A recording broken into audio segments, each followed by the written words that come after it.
This sucks.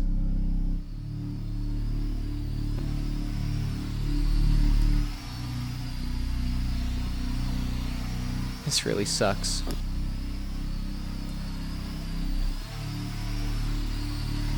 I just have to remember why I joined in the first place.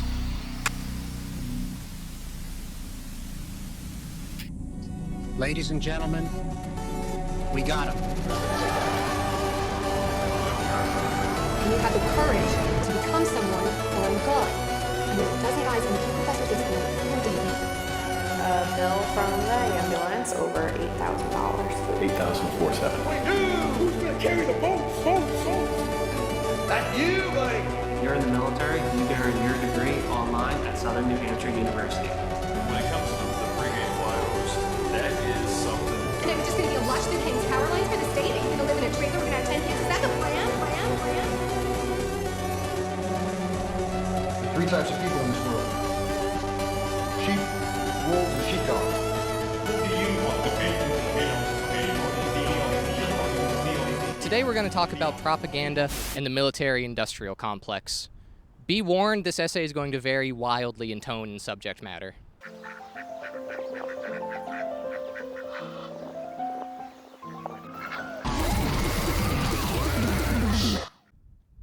I think war is bad. Whoa, why didn't I think of this? Nobody, oh my God, are you saying we could all just get along?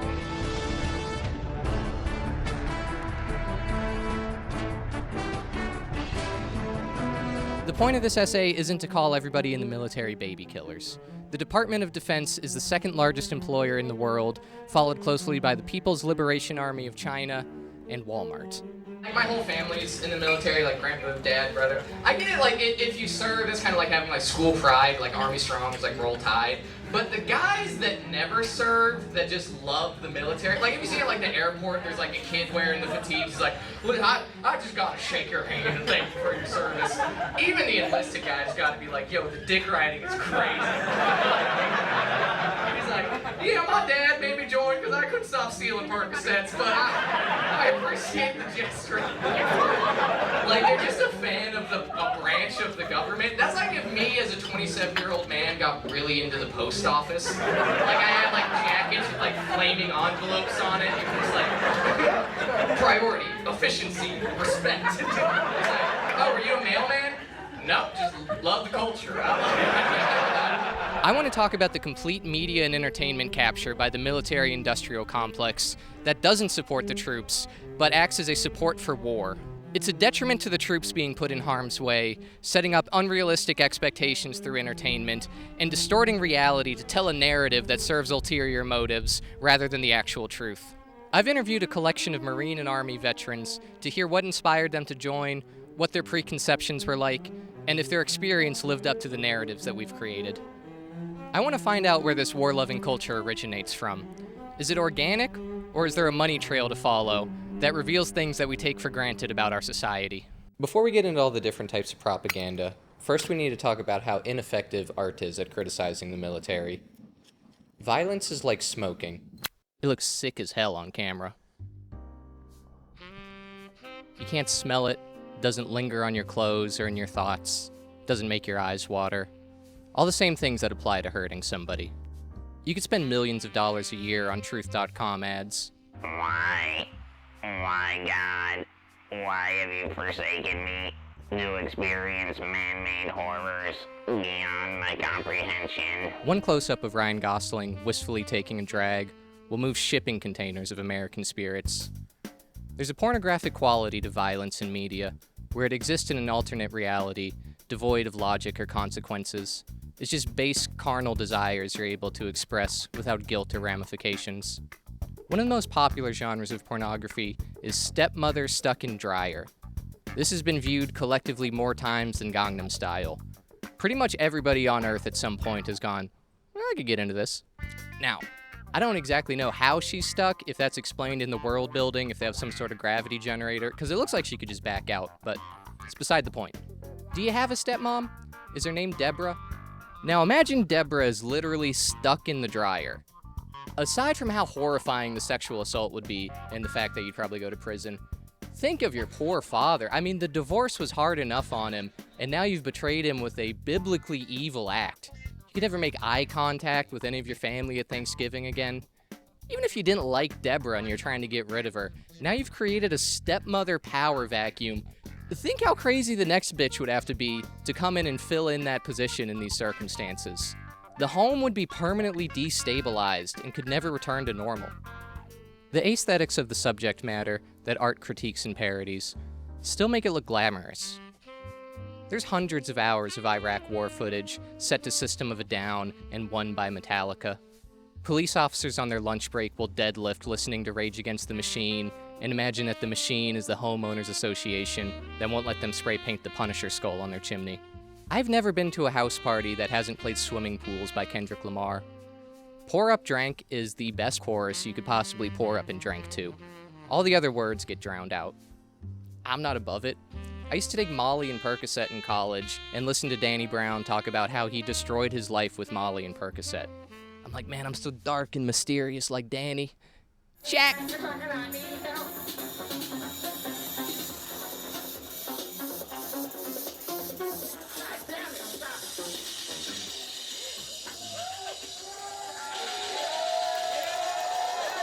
sorry, y'all.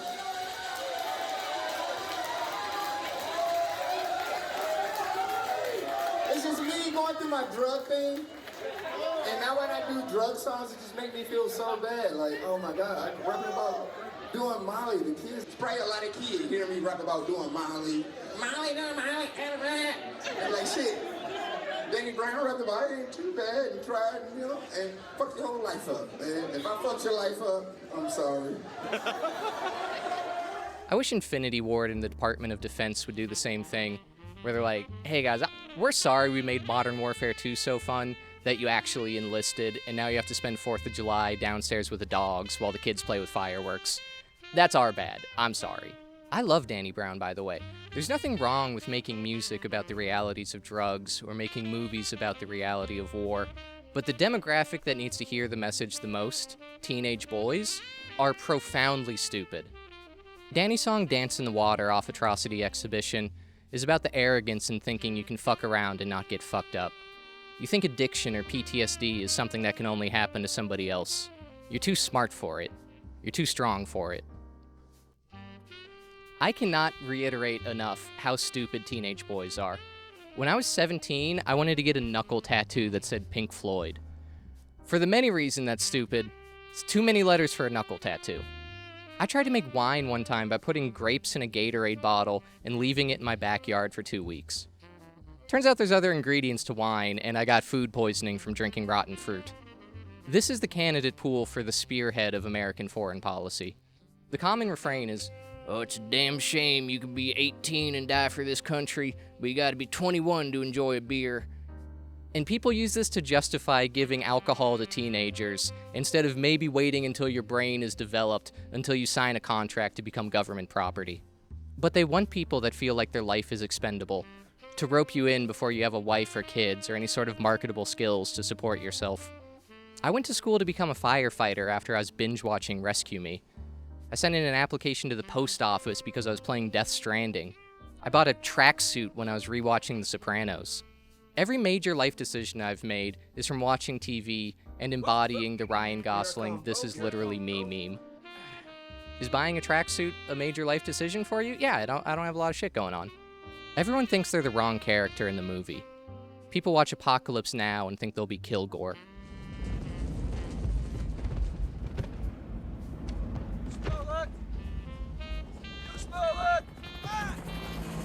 Napalm, son! Nothing else in the world smells like that!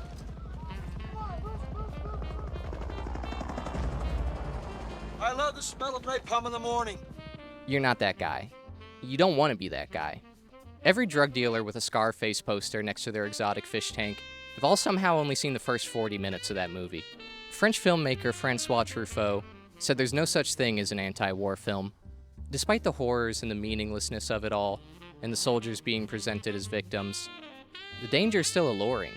The flirtation with death and being able to come out the other side feels like a rite of passage where you get to prove something to yourself. Apocalypse Now by Francis Ford Coppola was released in 1978 and showed a side of the Vietnam War that was being obscured by American media. That's all. There ain't nothing on it. Yellow can. Check the yellow can. She was sitting on it. What's in it?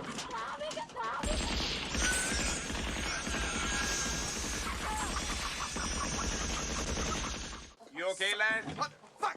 Shit! Shout! That's what you was hiding, huh? You all right? See what she's running for?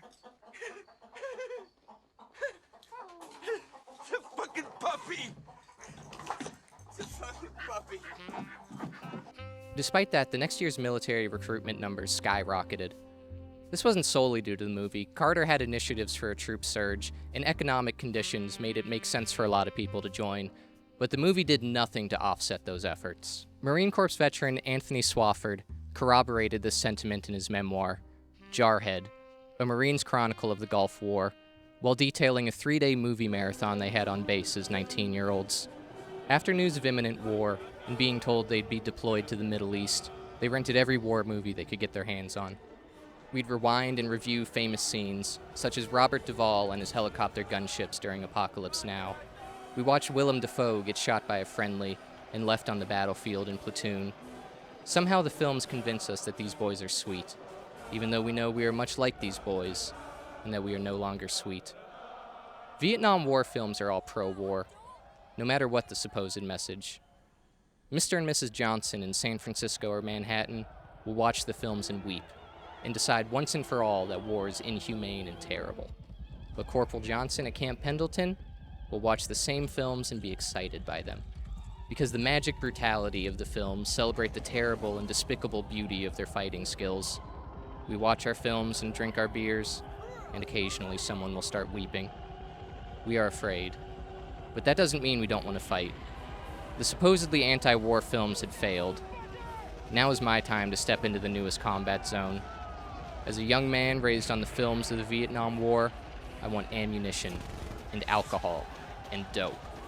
I want to screw some whores and kill some Iraqi motherfuckers. Whether or not anti-war movies have any impact, the Department of Defense refuses to take part in the production of these films. To use any equipment or film on bases, the DoD in turn gets a say in what type of content is being produced. The scripts are vetted to make sure they align with the core values and the image the military wishes to present. Freedom of Information Act requests reveal rewrites and requested edits for movies such as American Sniper, Black Hawk Down, Captain Marvel, and hundreds of other examples. In 2014's Godzilla, the abusive military dad was rewritten to be a loving husband and father in exchange for access to helicopters. In Zero Dark 30, it was requested to remove the historically accurate use of attack dogs in the torture of detainees. Waterboarding was fine, but they thought German Shepherds might lose some likability with the audience.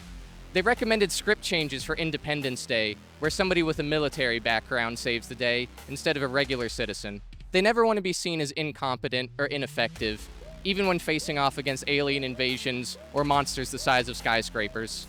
You know, the whole ethos of that office, Pentagon, is that they're supposed to provide accuracy to the filmmakers. Accuracy, and they do the opposites.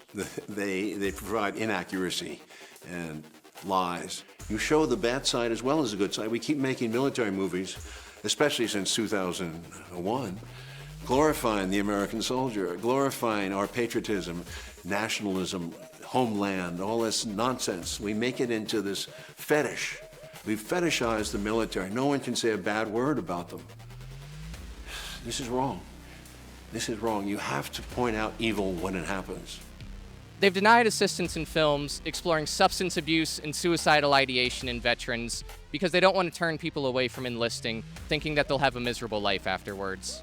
Anything dealing with the sexual assault of enlisted women on base and the cover-ups of these events thereafter, or any claims of institutionalized racism coming from the top down in the chain of command. It's not entirely negative or nefarious. In 2006, they released The Guardian, about Ashton Kutcher, the new hotshot rescue swimmer, and Kevin Costner as the seasoned rescue swimmer senior chief in Kodiak, Alaska. I saw the premiere of this movie at the Coast Guard base in Kodiak, Alaska, because my dad was the active senior chief rescue swimmer there at the time.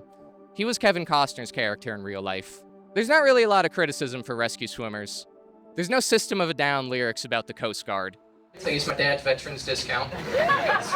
He's retired, he's not doing shit, so I just use him as like a human Bed Bath & Beyond coupon. Anytime I need like an oil change, I'm like, thank for his service, scan his forehead. And I deserve the discount more than him.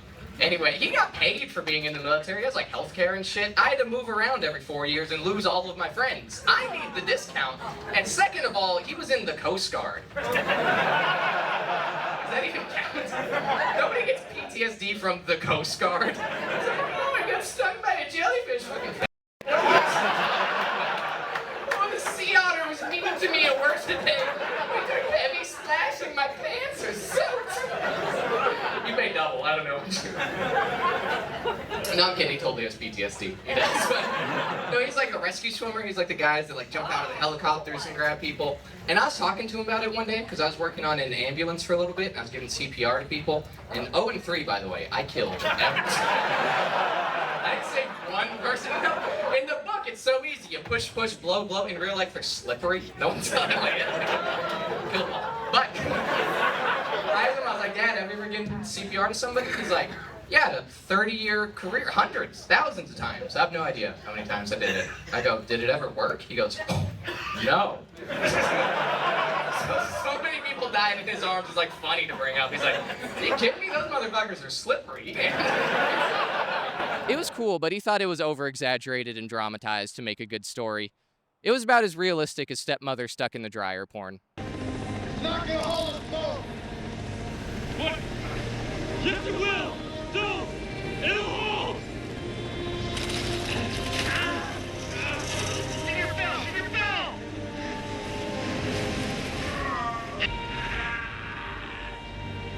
Now let go.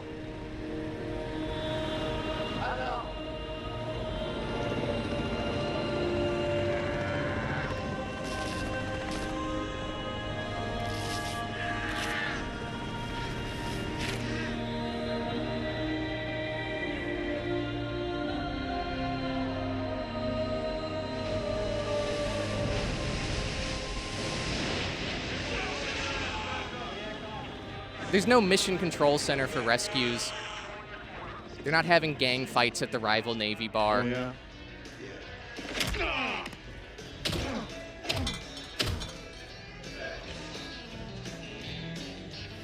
He's like, dude, my hips hurt. I'm not racing some 20-year-old swimmer. I want to go home and take a nap. He's the man. None of these movies are made to be accurate. First and foremost, they're made to be entertaining. And if you want to use some of the government facilities or equipment, you have to make compromises with the DoD entertainment liaison, Philip Strubb.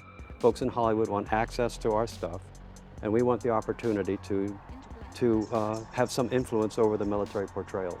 So we have our criteria is very broad. We have an instruction, a policy, formal policy, and in it says that our criteria is this production something that could increase the public's awareness or knowledge of the military and or help military recruiting and retention programs as well. Tom Cruise was awarded the Distinguished Public Service Award for his work on Top Gun, which led to a surge in recruitment for Navy pilots in the late 80s and early 90s. The Navy went as far as to set up recruiting booths outside showings of Top Gun Maverick. They were capitalizing on that post-cinema afterglow when you walk out of Blade Runner and go, literally me, I have to buy a leather jacket. But they're like, no, for real, this is literally you, sign this contract.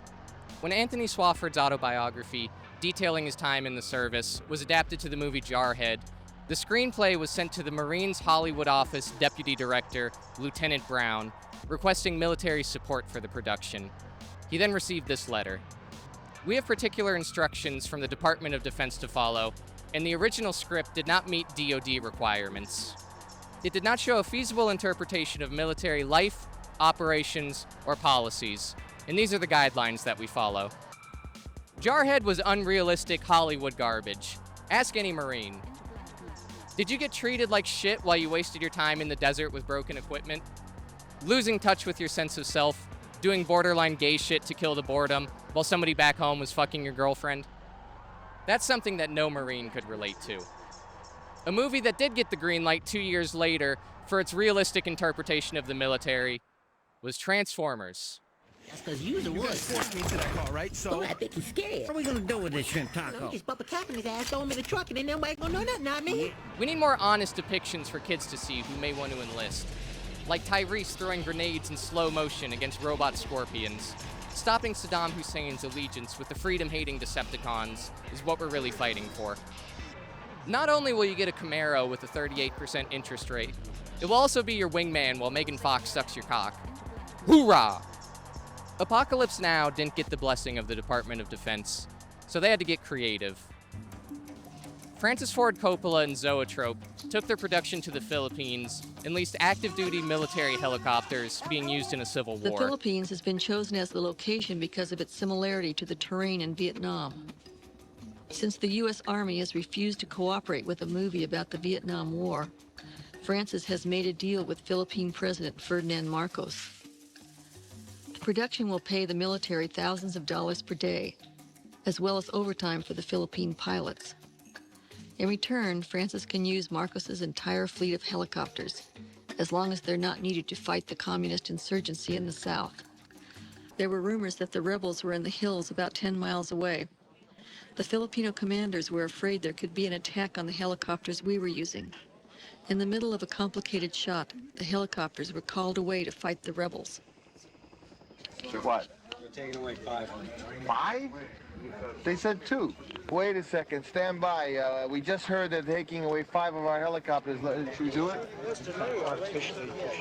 You go away. We'll have them next week. Do it next week. We then tried to take Apocalypse around to all the other studios. Nobody wanted to have anything to do with it. And they just, no way. Why? It's because it was during the war. And there was a lot of, I don't know whether it was pressure or just fear or whatever, but the studios would not finance a film about the Vietnam War. In 2012, famed astronaut Katy Perry released the music video Part of Me. It was filmed over the course of 3 days on real military bases featuring enlisted soldiers and showcased heavy weaponry and artillery. The plot of the video is a woman breaks up with her boyfriend and in a manic episode chops off all her hair and joins the Marine Corps. Her grief is turned into female empowerment when the Marines give her an outlet for her emotions by bayoneting Iraqis through the heart. The DoD said, sick, swing by Tuesday, we'll pay for it. The music video Hero of War by Rise Against shows a soldier that joined for honest intentions and then becomes disillusioned by the murdering of civilians and being peer pressured to join in on the torture of prisoners of war. They did not get any equipment loaned to them. As a general rule of thumb, you should be suspicious about any message coming from something with a tank in the background. I'm here at my local recruiter's office, and I'm going undercover to join the Army. I'm wearing a hidden wire to give everybody a first-hand look at exactly what the enlistment process is like. They're closed on Sundays.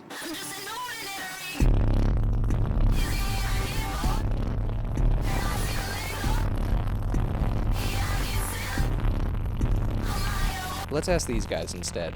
Why I joined, right? Yeah. Well, I was in high school during 9/11. Yeah, dude, I joined and also a sense of romanticizing adventure. Yeah. Oh, we're gonna go out there and do this. So you join, and I was there. I was with my high school girlfriend. We had broke up. She went to school out in Liverpool. So that was done before I even started. And she came back, and I was like, guess what I just signed up for? Oh, we had a terrible relationship too. Oh, interesting. Okay. I wanted to impress him. I wanted him to be proud of me. I had been drifting around from grocery store job to grocery store job after high school. I had no prospects through college. I had kind of squandered my Bright Future scholarship there down in Florida, and I couldn't get through a class successfully. So I felt pretty desperate. I was watching all my friends disappear into the wind. Well, not into the wind. They were going to school, going off and getting these huge lives off the ground, and I couldn't manage that. I've learned since then that I've got some neurodivergence going on that was never addressed. But I was desperate for stability, and that's what the Army had in droves. Plus this pursuit of this fantasy idea I had of what it was going to be. And I didn't apply for any colleges. I didn't take the SATs, and I only had a few months until graduation. I was also a virgin, and my eldest cousin had already spent like 10 years in the Marines, and my grandfather spent over 30 years in the Marines. So there was a bit of this like family tradition that I also describe as intergenerational poverty and epigenetic trauma. It's decent pay. You get experience. I joined on an engineering contract, so I knew I would get some real world experience. So it was family, it was job security, and it was, you know, I guess proving myself. I didn't view graduating high school as such, like to use an anthropology term, rite of passage, as joining the military was. It felt like that was going to prove myself as a man. That's probably how I thought about it at the time. It felt like I accomplished something important, that I was well on my way to like becoming a man, so to speak, right? Because America, we lack like cultural rites of passage to steward the youth into adulthood in a responsible way. When I went in, I wanted to be a badass. But the inciting event was the recruiters coming to the school for sure. Right, did they do the pull-up competition? That was a big one at my school. They would set up the pull-up bar outside, and then you do chin-ups. And that's always a fun competition, because like at the county fair, if you win, you get like a big teddy bear. This one, you go to like Balalabad, just like it's kind of not the best prize, you know. If you're the strongest guy, you're like, oh, you won PTSD, thank you. You do get the Sharpie uniform, but you will wake up in cold sweat every night for the rest of your life. I said my cousin and my grandfather were Marines, and you know, these men were like basically on like a pedestal in my family as these like aspirational sort of characters. I was a survivor of like childhood sexual trauma, you know, before I signed up. My parents were never married, so I knew what being born out of wedlock and the stigma that was attached to that. So I think, you know, that definitely had an impact on my enlistment decision to like restore honor to a dishonorable family container.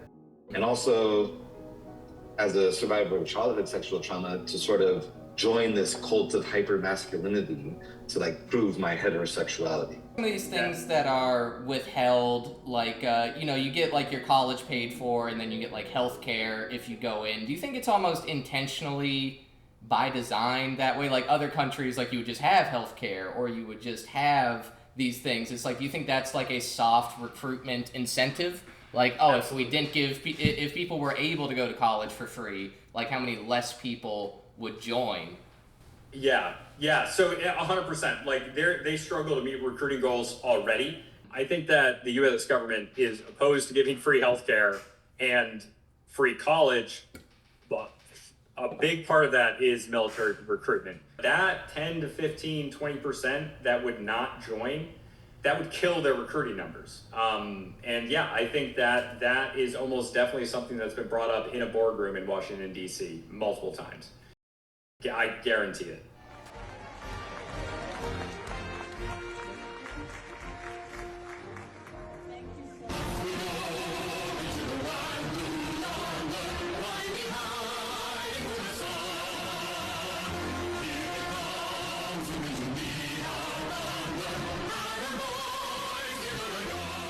Ramirez, why'd you join the army? Wait, shit.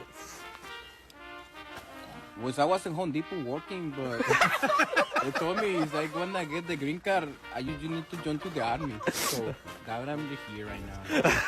Man, honestly, for the Charger, Camaro, that's why I joined the army. That's it. Hey, LaRocco, bro, why'd you join the army? For a Mustang. Why did he join the army? College and I shouldn't join the army. Yo, why'd you join? I lost the bet. Hell yeah. Why'd you join the Marine Corps? Why? Yeah. Because I was depressed and hated my life. What the fuck? Lopez, why'd you join the army? Shit, because I'm broke. Why'd you join the army? Shit, I didn't know anything else to do. I'm fucked. You're fucked would have been a more accurate slogan than be all you can be. The military targets some of the most vulnerable in American society, with otherwise little to no chance for upward mobility. But they've recently been focused on one particular demographic that's faced historical oppression and whom many have lost all hope for the future. Gamers. You look like you play Call of Duty. There you go, free skin. It's an opportunity to engage them in a platform where they're on there constantly, day after day. Someone who has the skills, the discipline, the desire, the communication, the ability to problem solve, those are all things that we're looking for in soldiers. Once the antithesis to the typical profile of the American soldier, gamers have become an invaluable commodity in modern warfare due to the prevalence of drone-based combat. Do soldiers who have an acumen for gaming, are they particularly attractive? 100%. When the Unmanned Systems Force of Ukraine was created, one of their initial slogans was, "For those who were born with a joystick in their hand." And I have seen that 100% play out to be the case. The top pilots, the people who are learning the fastest, able to fly the most controlled, fly the fastest, those are the soldiers who, when they get off on Fridays, they go and play, video games. The controllers for these drones are often modified Xbox 360 controllers, so new recruits will be accustomed to them from their childhood.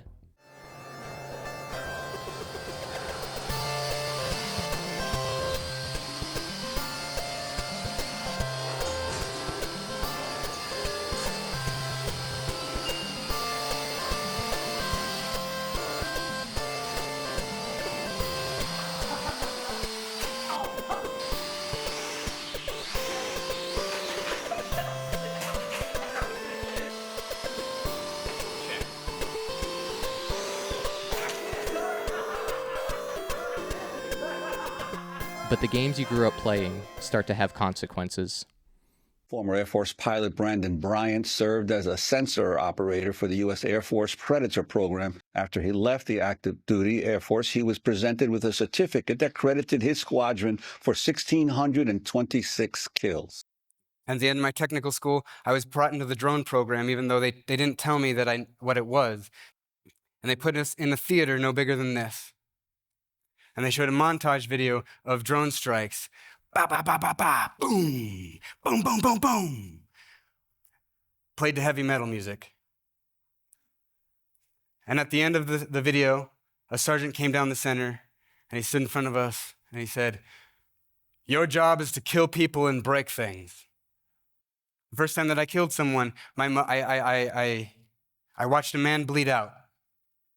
And everyone around me was celebrating, and I had gone home, and I had called my mother, and I cried to her, and I said, "I killed someone today, and I was trained to do it, and I feel bad, and I don't know why." A 2022 New York Times article profiled the psychological damage these drone pilots faced. Drone crews have launched more missiles and killed more people than nearly anyone else in the military in the past decade. People broke down. Drinking and divorce became common. Some left the operations floor in tears. Others attempted suicide, and the military failed to recognize the full impact. Despite hundreds of missions, Captain Larson's personnel file under the heading Combat Service offered only a single word: none. There were military strikes so hasty that they hit women and children. Attacks built on such flimsy intelligence that they made targets of ordinary villagers, and classified rules of engagement that allowed them to knowingly kill up to 20 civilians when taking out an enemy. Crews had to watch it all, in color and high definition. A fighter jet might see a target for 20 minutes. We had to watch a target for days, weeks, months even. We saw him play with his kids. We saw him interact with his family. We watched his whole life unfold. Then one day, when all parameters are met, you kill him. Then you watch the death. You see the remorse in the burial. People often think that this job is going to be like a video game, and I have to warn them, there is no reset button.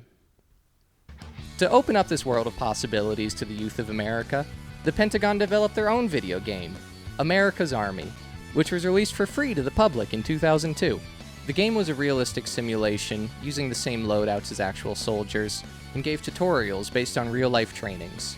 Unfortunately, the series was discontinued before the prevalence of post-launch DLCs, so we never got the bonus campaign of when the soldier comes home from war and has to navigate the VA system.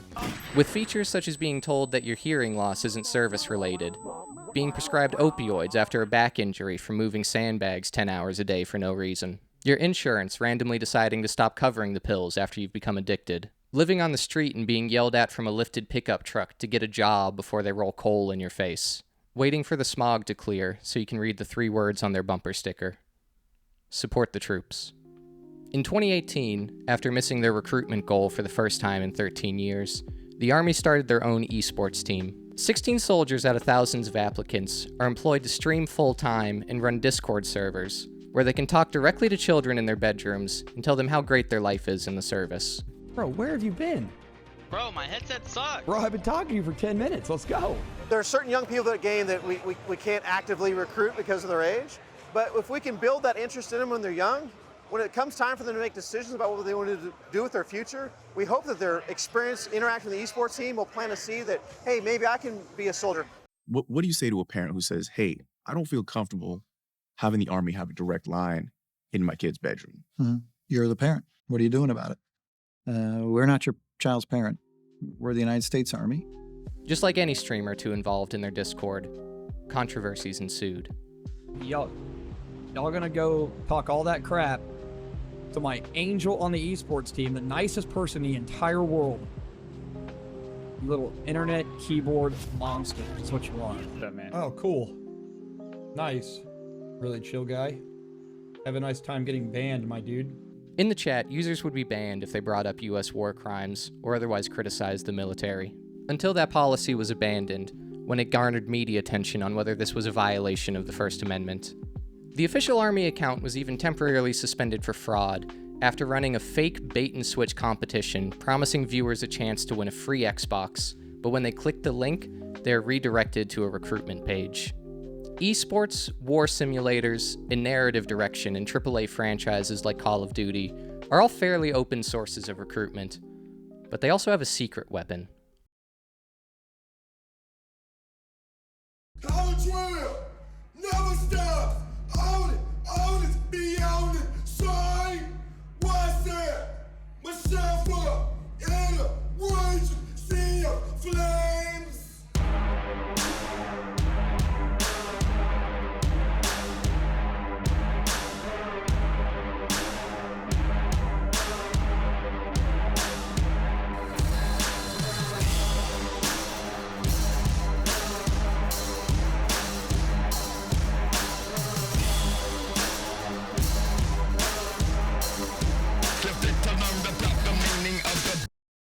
Like the sirens of Greek mythology, luring sailors to their death upon the rocky shores, the military are inverting the fable, using e-girls to lure young men on shore to their death as sailors or soldiers. State-sponsored waifus are being deployed to make a new Simp Team 6 and is causing a goonercide for our generation. Haley Lujan, or Hey Lujan on social media, is a 24-year-old psychological operations specialist trained at Fort Bragg. Is this a groundbreaking scoop that I got by filing a Freedom of Information Act request? No. Did I try and get confused by the application process on their website? Yes. But it turned out to be unnecessary, because the bio on her Instagram profile is U.S. Army Psychological Operations Specialist. Every comment on her profile is people warning each other not to trust her and that she's a psyop, and she leans into it saying that she's your favorite glow baddie. Oh, Luhan's a fed. She's glowing brighter than a Christmas tree in February. Don't fall for the psyop, brothers. What if it was the best glow job you've ever had in your life? I know you want one. I am the glow goat. It gives you pause, like, wait, is she kidding? Is that the bit? Do I not understand what the joke is? You can tell the truth, word for word, absolutely true. But when you do it, you use a sarcastic accent. So I'll give you an example. Like your wife goes, hey, I noticed at dinner you were looking at my sister. You're not attracted to my sister, are you? And then you go, oh, yes. I forgot to tell you, I'm attracted to your sister. She's like, all right, Henry, never mind. You go, no, why? It's true. I want to fuck her. Theocratic fascist Matt Walsh employs a similar strategy, with his Instagram bio stating that he's a theocratic fascist. You could interpret it one of two ways. You see theocratic fascist in my Twitter bio, you could say, well, clearly that's a sarcastic joke making fun of all the people who call him a fascist and a theocrat. Or you could say, oh wow, he is literally a theocratic fascist who actually identifies that way on Twitter, completely sincerely, with no sarcasm. You could interpret it either way. Which interpretation is correct? Well, obviously the latter. I am literally a theocratic fascist. I do indeed believe that my religious beliefs should be forced on people by the government. And not just the government, but a government headed by me as a dictator. And that's just my opinion, okay? And not just my religious beliefs, but really all of my beliefs. I want everything I believe to be forced on you. Some people might misconstrue Matt Walsh for a theocratic fascist because of his flirtation with abolishing women's suffrage and democracy in general, that the executive branch should disregard rulings by the Supreme Court, that the problem with the sexual misconduct of the Catholic Church wasn't that the victims were minors, but that some of the priests were gay, that 16-year-olds getting pregnant is actually ideal, and there should be more teen pregnancies, even saying that if a 12-year-old is impregnated by her own father, that the baby should be carried to term, that America was founded by white Christian men, and the liberties this country grants should primarily benefit white Christian men, that he wants to rig juries to prosecute and imprison his political enemies, that we should reinstitute concentration camps and have public executions of the poor, that if fascism means autocratic rule, state-sponsored religious fundamentalism, and wanting to get all the immigrants and freaks rounded up and kicked out of the country or otherwise dealt with, then he's a fascist. Oh, the last one was clearly a joke. That's just the literal definition of fascism. It's like, okay, well, when did you start kidding? Because every clause of that was backed up with one of your previous statements. On a scale of fucking around to earnest political opinion, when did you start kidding? And if you ever responded to any of this, he would just fall back on his smug Reddit millennial sarcasm like, hello, base department. Thanks for posting my highlight reel. Because they can't engage with criticism with any level of sincerity. He hides behind a layer of sarcasm so he doesn't alienate his more moderate viewers by calling a spade, but he also doesn't want to alienate those on the extreme fringes that aren't afraid to say what they are 10 toes down. They're in a state of quantum flux where they can't be measured and observed at the same time. They do a weird version of Eminem's 8 Mile battle rap where he tries to get ahead of the insults. He's like, yeah, I am a racist. Technically, it is a phebophilia. And then when you're like, oh, ew, you're gross. They're like, I had my fingers crossed behind my back. Who looks stupid now? Bringing this back to Lujan, she has to lean into it. Military service is a matter of public record, and if she tried to deny it and anything came out on anything except for her terms, it'd be a horrible look. So her only option is to be so honest that it feels like a troll. She is a psychological operations specialist in the Army. On behalf of 353rd Civil Affairs Command and 2nd Psychological Operations Group, go Army, beat Navy. Do I think that the military is training an e-girl super soldier program? No. Did she start posting thirst traps and they got a lot of attention and they go, oh, hold on, maybe we could work with this. Maybe we could take advantage of this whole male loneliness phenomenon we've been hearing about? Probably. The military has very strict policies regarding social media. Personal accounts must be clearly identifiable as personal. Avoid use of DoD titles, insignias, uniforms, or symbols in a way that could imply DoD sanction or endorsement of content on your personal page. So the account doesn't fall under the conduct guidelines that a regular enlisted service member has to follow. It also doesn't fit into the parameters of an official account either. Ethics, private gain. Private gain includes the receipt of compensation from a third party, including advertising revenue, sponsorships or sponsorship agreements. They said I could never fly in Apache after an hour in flight school. They've never had echelon. Affiliate marketing agreements. Promotion of commercial ventures on personal social media accounts. The sale of merch and promoting $100 per post private images on fanfics aren't something that an official government account could monetize. The Honorable Master Chief Petty Officer of the Navy, James Honia, can't sell feet pics and bathwater on Maine. I wish he could. I mean, look at him. So to classify the account, it's not personal, and it's not official either. It's a secret, fucked up third thing. An officially unsanctioned, implausibly deniable, open and vague psyop that's allowed to operate outside the rules for regular enlisted personnel, and is granted access to a wide variety of facilities and equipment that would be inaccessible without explicit permission from higher-ranking members within the chain of command. Here's the mission objective of a psychological operations unit according to the Army's official website.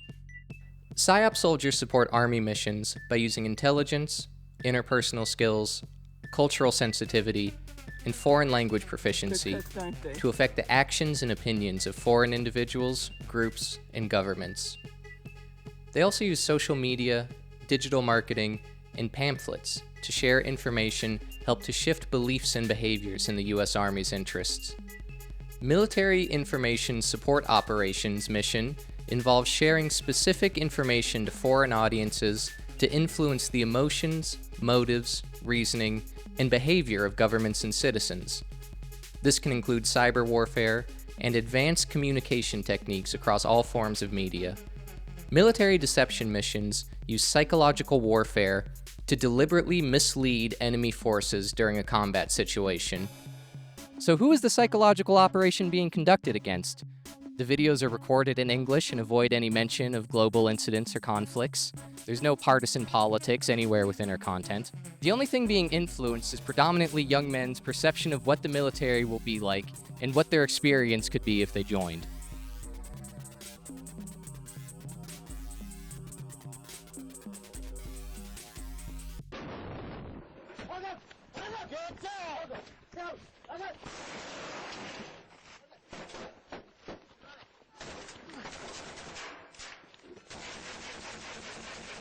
She glorifies the side of war that she'll never see, to teenage boys that will never see her.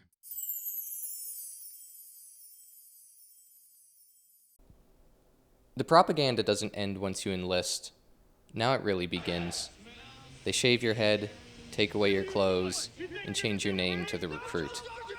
You're broken down and rebuilt anew, to be shaped into one of the cells of a larger organism. Yeah, so then you go to boot camp, and then what was that experience like for you?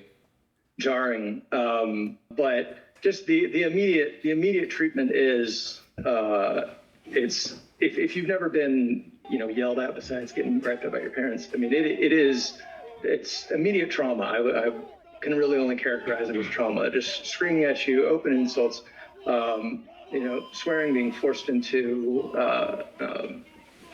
difficult positions to be in, especially if you're not in great shape. So I was as soft as could possibly be. It was really rough, on the verge of exhaustion every moment.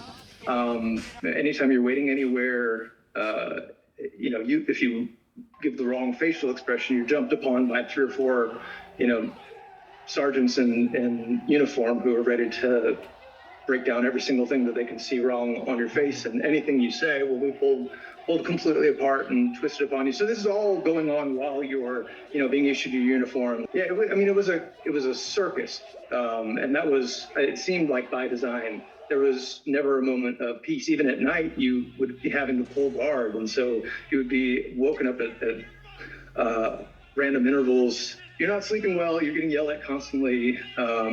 Insulted constantly, having to do exercises constantly, being left in stress positions for the purpose of stressing you out. It was jarring. One time, you're supposed to shave every day, fresh shave, and I couldn't find my razor. So I was like, what the fuck's going on, man? I was looking all over it, and the drill instructor was like, wait, where's it at? Where's it at? You better find it. And I couldn't find it anyway. This guy couldn't find it. Slams me against the wall, has a razor. Didn't I tell you to shave your fucking face? And I was like, oh. So I'm standing there, blood trickling down my front. He cut my ear. I still have a scar you can't see here. But I was bleeding and I had tidy whities on. They do a healthy comfort at the end of the day. They can see, check if you have any blisters or any diseases. And while that was going on, the company first sergeant, company commander, and the chaplain came in. And they're like, what the hell happened to you? And I'm looking at this guy walking, the drill sergeant's on the other side of the barracks, of the squad bay. He's walking back and forth. And I was like, this recruit, you have to speak in third person. You're not a person, so you have to speak in third person. Mm-hmm. So that was like, this recruit cut himself while shaving. And they looked at me like, you cut yourself that bad while shaving? I was like, yes, sir. And they're like, oh, well, be careful next time. I go to sleep, and about 2 in.the, I get woken up by the fire watch, and he's like, hey, the drill sergeant wants to talk to you. So I go in there, I'm like, okay, cool. I go in there, and the guy he just kicked back in his regular clothes. Hey, man, I'm sorry. I did not mean to go that ballistic. Thank you for covering my ass. While I was there was a guy that some drill instructor got 70 years in Leavenworth for like beating up recruits with tent poles, and he threw a kid out the second deck window. Oh, Jesus Christ. Yeah, right? Did you, I know you did, but the illogical tasks, like mopping the basketball courts in the rain, did you, what did they have you do in that? Stop telling these stories because it becomes gauche after a certain point to tell basic training stories, but I'll tell you since you asked. That was the name of the game, the basic training. If we weren't doing an active training objective, i.e. an obstacle course or basic rifle marksmanship, something like that, we were doing ridiculous stuff. They had us disassemble our entire barracks. There were 60 dudes in there. Our entire barracks, 30 double bunks, all the wall lockers, pulled everything downstairs, set up the barracks downstairs, and then had to pull it all the way back just because that guy fell asleep in the supply room. Another time, we were told to wash the rocks in the flower beds around the barracks building. And we did. We did it once. We were told we failed horribly, and so we created an assembly line. There were laundry rooms on the ground floor, and we took a wheelbarrow full of rocks to the laundry room and washed them in these big bay sinks and returned the rocks. And sure enough, they were cleaner when we returned them to them. However, we had washed so much dust and debris down the plumbing that we'd done about $50,000 worth of damage to the barracks plumbing. Right, because you're basically sandblasting it. Like you're just scraping all of the iron out. Yeah. We watched just shovelful after shovelful of dirt down the drain. The illogical task too, it's very much like conditioning to you as a soldier that it's like orders supersede anything. Just like your rank is not the critical thinking rank. You're not making any battlefield decisions. You just have to mindlessly do what they say when they say it. Yeah, don't ask why. Yeah, because in the battle, you know, if something's happening and then if there's just a delay, just like, wait, why? That wait, why could be enough of a window that something could happen. Yeah, and it would be those moments, the wait whys, that would get the entire group collectively punished. And so you would have, well before, like if you could see a guy starting to say something, you had heard some of the stuff that he'd said, you'd want to jump on him and make sure that he knew, don't say that shit. We don't want to hear from you right now. The group is focused on this task, that kind of stuff. It gets scary. I know, I have mindy. So all the shit in boot camp where it's like, you know, you're like mopping the basketball courts outside in the rain or like the dude's getting in your face. Do they ever explain why they do that shit to you, or do you just have to put it together like after the fact? Like they never explain anything because it's all about discipline. And discipline is an instant willing obedience to orders. I'm telling you to do this, just do it. Don't ask. Did I ask you? Oh, you're asking me questions now. I'm sorry, sir. Don't get on your ass about that. I remember when I got out of boot camp, which is supposed to stop that shit, but it just gets the worst of the fleet. Someone screwed up doing some stupid shit. And one of the sergeants had the guys serialize the rocks. We were in a big rock garden type of thing, all these rocks all over the place. He said, I want you to serialize the rocks. If I find a rock without a number on it, it's going to do it all over again. I'm going to erase them. So he had guys out there counting rocks. You know, there's downtime. That's when stupid shit happens. So do you think the motivation behind that strategy, getting in your face, screaming at you, is this to desensitize the soldiers for like the hectic environments that they're going to be into? So they're kind of not as, you know, they're not as startled by like loud noises and everything happening at once. Like that's a factor. Do you think there's any other reasons why they do it the way they do it?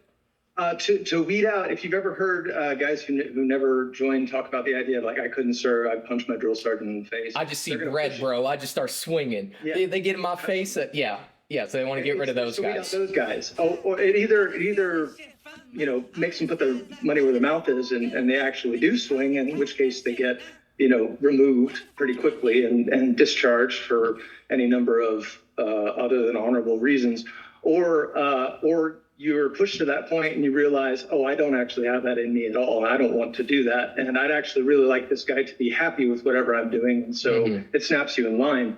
Well, you start separating the wheat from the chaff, where it's like, this guy's a turd. So they end up acting like shitheads. Then you meet guys that are super squared away. Like, I brought this guy and he was like the Marine. He was a Marine of the Year. He was like he had a staff NCO bill as like corporal, which is a non-commissioned officer, but it's like, he was the guy. He retired. He did 22 years in the Marine Corps. He was a gunner. So he came in, and this guy was like, I wouldn't tell you guys to do anything I wouldn't do, but his standards were high. He always said know the standard, set the standard, and enforce the standard. Yeah. And I think that's across anything, like, you know, being in comedy or in life in general, you have to have standards. And you start doing it at the bare minimum, you're just here for a paycheck. Get out of here, you know? And, you know, sure, it was a lot of fun.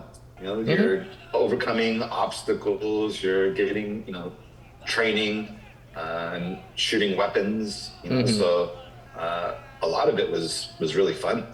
Yeah, before it's applied to what you end up doing over there, like the obstacle courses, is that you're on a playground. It's like literally a playground with like the ropes courses. It's you have that like camaraderie, and it's like a competition. Exactly. I haven't thought about it that way, but yeah, a playground for young adults, absolutely. Guns do kick ass.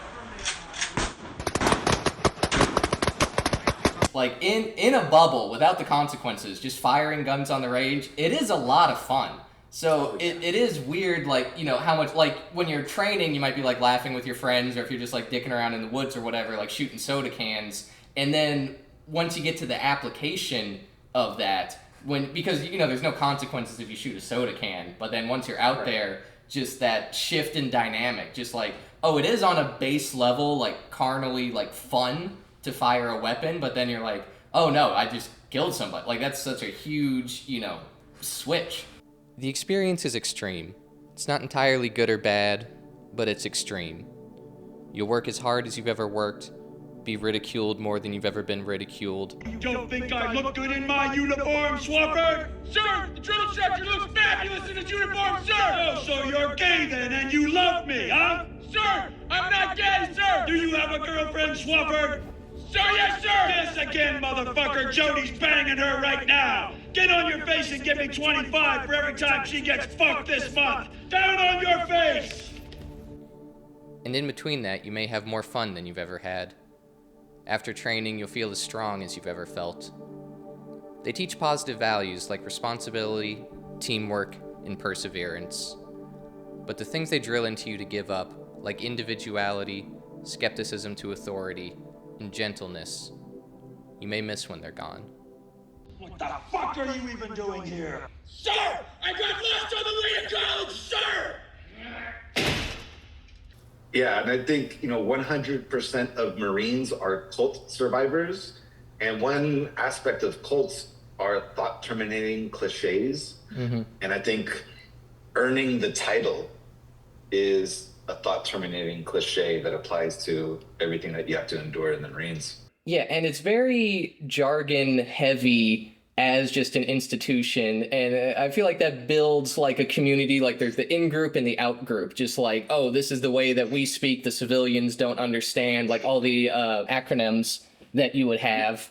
And I was thinking about this with like kind of Scientology, like it's cult-like, but it's not even that it's cult-like. Cults are military-like. I'm here at the home of Top Gun's Maverick himself, the Church of Scientology in Clearwater, Florida. And before you ask, aren't you afraid you're going to get sued for talking about Scientology? I have what you call reverse fuck you money. I owe $450,000 in student loans for my wife's medical school. I have to buy the federal government a Lamborghini Aventador before I technically have $0 to my name. Good luck trying to get the fillings out of my teeth, because I also do not have a dentist.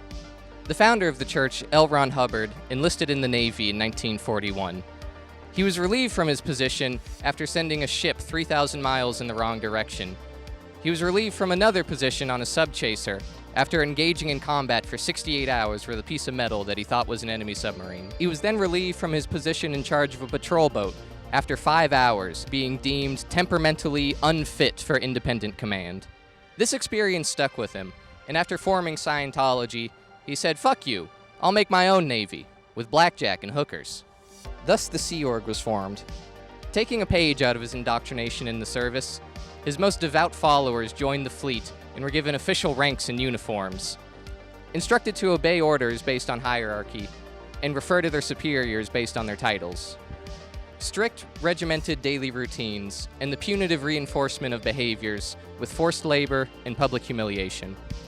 Relinquishing personal freedoms, harsh living conditions in communal spaces. They're made to sign an unbreakable contract for their service, spanning 1 billion years across all reincarnations, as opposed to the military's 4 years, even though it can feel like an eternity sometimes. Whether it's a cult, militia, or full-on state-funded army, the process of creating devout followers in an organization is pretty much the same, replacing an individual's civilian identity with a new collective self-concept. The goal is to have individuals internalize the group's norms, values, and behaviors. Basic training strips away or dulls prior identity. It achieves this over the course of weeks with environmental uniformity and stress, like sleep deprivation, exhaustion, and disciplinary exercises. Repeating mantras to steep themselves in the organization's tradition and history. Immersing oneself in the culture creates an in-group cohesion, othering those in civilian life, the sheep, and the enemy, the wolves, through constant rhetoric.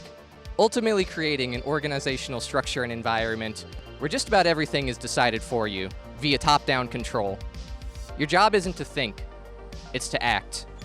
Yeah, that's really the uncomfortable. It's an uncomfortable truth that that Americans cover up with calling soldiers heroes. Is that they are indoctrinated exactly like any cult member is indoctrinated, but with the funding and support of an entire nation. It is a cult. To say it's cult-like, I think, is not strong enough. It is a cult. It operates like a cult. When things go wrong within it, it covers itself up like a cult. It is a cult. When my friend was in sniper school for the Marines, they had to walk upstairs to the range every day, and each step had a different word leading to the top. They were kill something every chance you get. Running laps during PT, he would repeat the mantra with each stride. Kill something every chance you get. Kill something every chance you. Then he saw a beetle on the track, and as what felt like an automatic response, he stretched out his leg to squash it. As he felt the crunch underneath his shoe, he snapped out of it and thought, I don't know why I just did that. 20 years later, he remembered that bug as the start of something changing. He was deployed to the Middle East and survived multiple IEDs, and was involved in active combat situations where he had to pull the trigger in situations that were more morally gray than what he prepared for in school.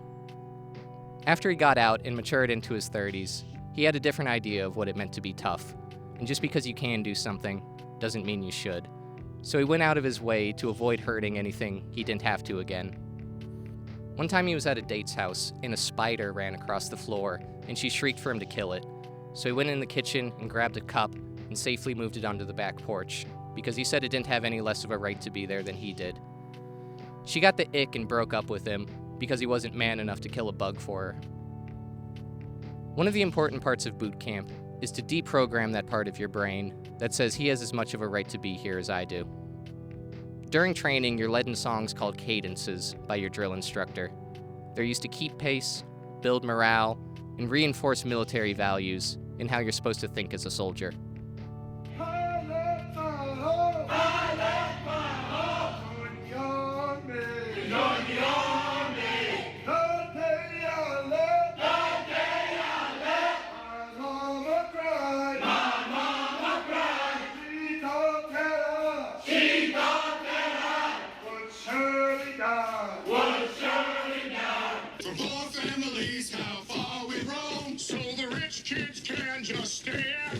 So the rich kids can just stay at home.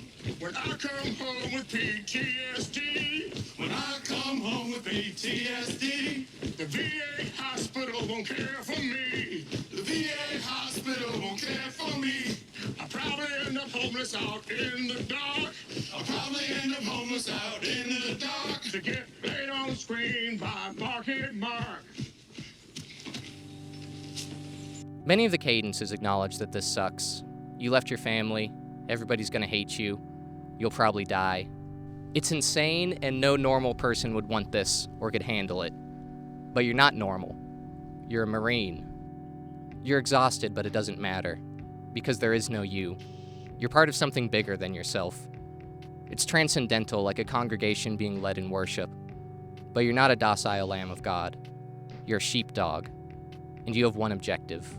Willingness to do violence is very much drilled into you. It has to be. They would have us chanting like an MCT, like at certain points you're like chanting kill. All those dirty bastards down! All those dirty bastards down! Down the front, left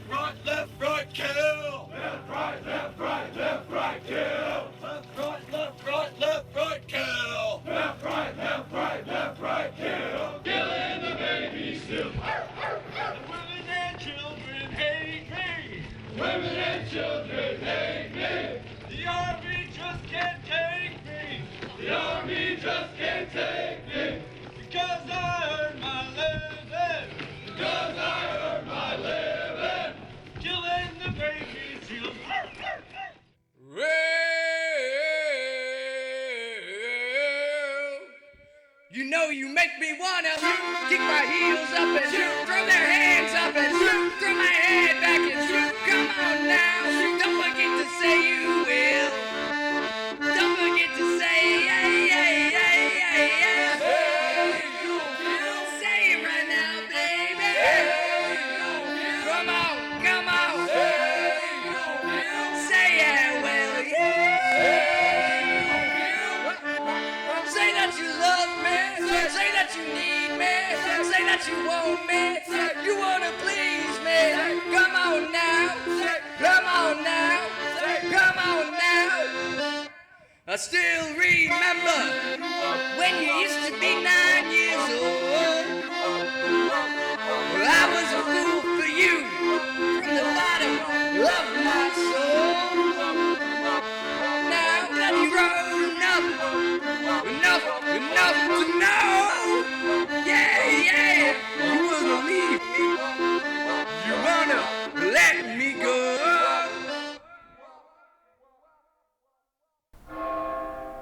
So who is the enemy? What do we call them? What struck me in the book, though, is that you considered the people you were killing, the Iraqis you were killing, quote-unquote, savages. Savage.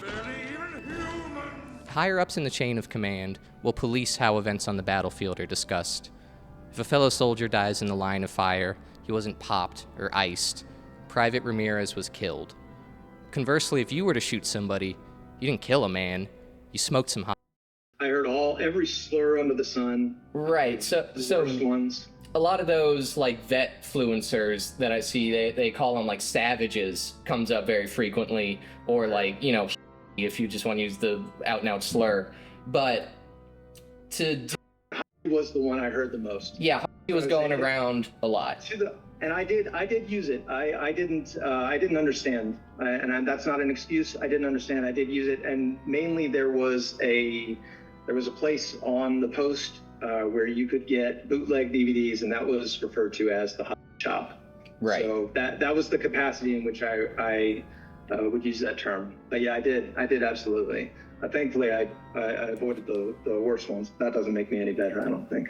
Terms like these are used to describe people as anything but, and allows for the compartmentalization needed for you to accomplish your mission. In World War II, the enemies were the Krauts.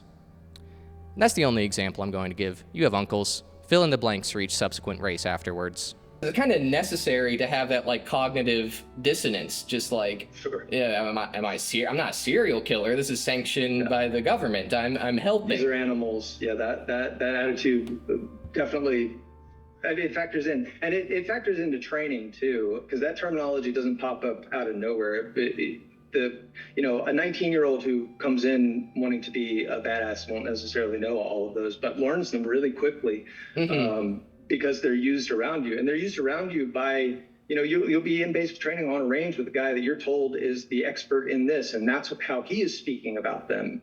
Right. And then he puts a 203 grenade through a foot by foot window at 300 yards, and that's extremely impressive and is like the pinnacle of what you're trying to achieve here. So yeah, you want to emulate him. You want to be like that guy. Yeah. He's got it figured out. Absolutely. Never mind that his eyes go dead when he talks about what happens behind the windshield after he shoots that car or whatever. But which I still remember very clearly, his face when he was telling that story. A 2019 episode of Black Mirror showed futuristic soldiers tasked with clearing out nests of roaches, a humanoid-like creature that burrowed into civilian infrastructure. One day his cyber optic implant short-circuited and revealed he hadn't been fighting roaches, but invading the homes of women and children. The military installed augmented reality software to warp their perception of the war to see the enemy as nothing more than monsters. The lesson of the episode is that futuristic tech isn't the only thing that can augment reality. It can also be done via language. I remember one dude in particular that I killed I shot his buddy, and then I came through his room. I killed him in front of his wife in a bedroom because he went for a gun. And I think about him now, and it's like, all right, why did I kill that guy? Well, because he went for a gun. Okay, but why did he go for a gun? Well, because I was in his fucking room at 2 a.m. Well, why was I in his room at 2 a.m? Well, because George fucking Bush was pissed that Saddam Hussein allegedly wanted to kill his dad, so we invaded. So now here I am because of a political. And then I start to think, what was this guy funny? What if I met him in Paris over a coffee? Would we have actually liked each other and I just kill him because a politician sent us here for weapons of mass destruction that didn't exist? You don't believe we gangsters? Tell me what the Iraqi uniform look like. Don't worry, I'll wait. Cause you ain't never seen that motherfucker. We ain't killing their army, we killing them. We over there killing in sweatpants, tank tops, flip-flops, and a cowboy hat. You shouldn't have been talking shit. Our government pimps, they get on the news, they act like we ain't even over there killing real people. They don't never get on the news and say today we killed 4 men, 3 women, and 2 children. They use a word can't readily identify. Today we killed a group of insurgents. Be at the house, I don't even know no motherfucking insurgents. You can kill all them motherfuckers. I don't have not one insurgent friend. That shit over and over and over again, and it will change how you see the world, and it'll make those slurs feel like a comfort because they allow you to be within that mindset that is being put forward as the pinnacle of what a man is, and they make it a little easier. So not only is it this awful thing that you would never touch if you were really thinking about it, but it becomes like a security blanket almost to allow you to continue to think that way. On the battlefield, jargon and terms are used to normalize actions and create emotional distance. Back home, our media does their own linguistic dance to temper emotional responses and insert opinions into what look like objective facts at first glance. I went out last night, I got so drunk, I woke up this morning and somebody had my pants.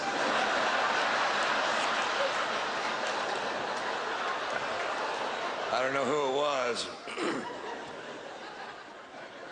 but I know he eats corn. When talking about an official enemy, an active voice is used. Russia kills 7 in rocket barrage, including children. When discussing events they prefer to minimize, they'll use the passive voice. Palestinian hit in head by bullet. Dozens killed or injured while waiting in line for aid, says Gaza Health Ministry. Guns don't kill people. People kill people. Unless it happens in a client state or allied nation, then I guess guns just be doing that sometimes. A propaganda system will consistently portray people abused in enemy states as worthy victims, whereas those treated with equal or greater severity by its own government or clients will be unworthy. The evidence of worth may be read from the extent and character of attention and indignation. While the coverage of the worthy victims was generous with gory details and quoted expressions of outrage and demands for justice, the coverage of the unworthy victims was designed to keep the lid on emotions and evoking regretful philosophical generalities on the omnipresence of violence and the inherent tragedy of human life. Try to find paired examples. One can find atrocities and abuses of one sort that on the one hand are committed by official enemies, and on the other hand, those committed by friends and allies, or the favored case itself, the United States. The great act of genocide in the modern period is Pol Pot. That atrocity, I think it would be hard to find any example of a comparable outrage and outpouring of fury and so on and so forth. It just so happens in that case that history did set up a controlled experiment. It happens that right at that time there was another atrocity, very similar in character, but differing in one respect. We were responsible for it. In the US-backed invasion of East Timor by Indonesia in 1975, opposition parties were immediately killed. They took women aside in helicopters for use by Indonesian soldiers. They killed children and babies. But in those days, the main strategy was starvation. By 1975, it was approaching genocidal levels. The church and other sources estimated about 200,000 people killed. The US backed it all the way. The US provided 90% of the arms. Right after the invasion, arms shipments were stepped up. Everybody that could make a buck was in there trying to make sure they could kill more Timorese. There was no Western concerns for issues of aggression, atrocities, or human rights abuses, if there was a profit to be made. There was plenty of coverage before the invasion. After the Indonesians invaded, the coverage dropped. There was some, but it was strictly from the perspective of the State Department or Indonesian government, never a Timorese refugee. As the atrocities reached their peak, coverage dropped to 0. All this was going on at exactly the same time as the great protest of outrage over Cambodia. The level of atrocity was comparable in relative terms. In Cambodia, the real atrocities were bad enough, but they weren't quite good enough for the purposes needed. The facts are very dramatic in the cases of atrocities committed by the official enemy. Extraordinary shows of outrage, exaggeration, no evidence required. Fake photographs are fine. Anything goes. The difference in media response was quite dramatic, with the New York Times providing 70 column inches of coverage from 1975 to 1979 for Timor and 1,175 column inches of coverage on Cambodia. An atrocity being carried out by the American government received less than 5% of the coverage of a comparable campaign carried out by an enemy nation. They have real complicity in genocide in this case. The reason these atrocities can go on is because nobody knows about them. If anyone knew about them, there'd be protests and pressure to stop them. So therefore, by suppressing the facts, the media are making a major contribution to some of the worst acts of genocide since the Holocaust. We as citizens of democratic societies are directly involved in and responsible for what the media are doing and ensuring that we do not act on our responsibilities and that the interests of power are served, not the needs of the suffering people, not even the needs of the American people who would be horrified if they realized the blood dripping from their hands.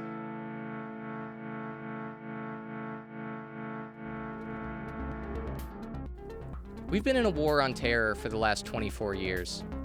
So what is a terrorist? The word carries heavy implications, but the criteria for who classifies as one has always been very situational.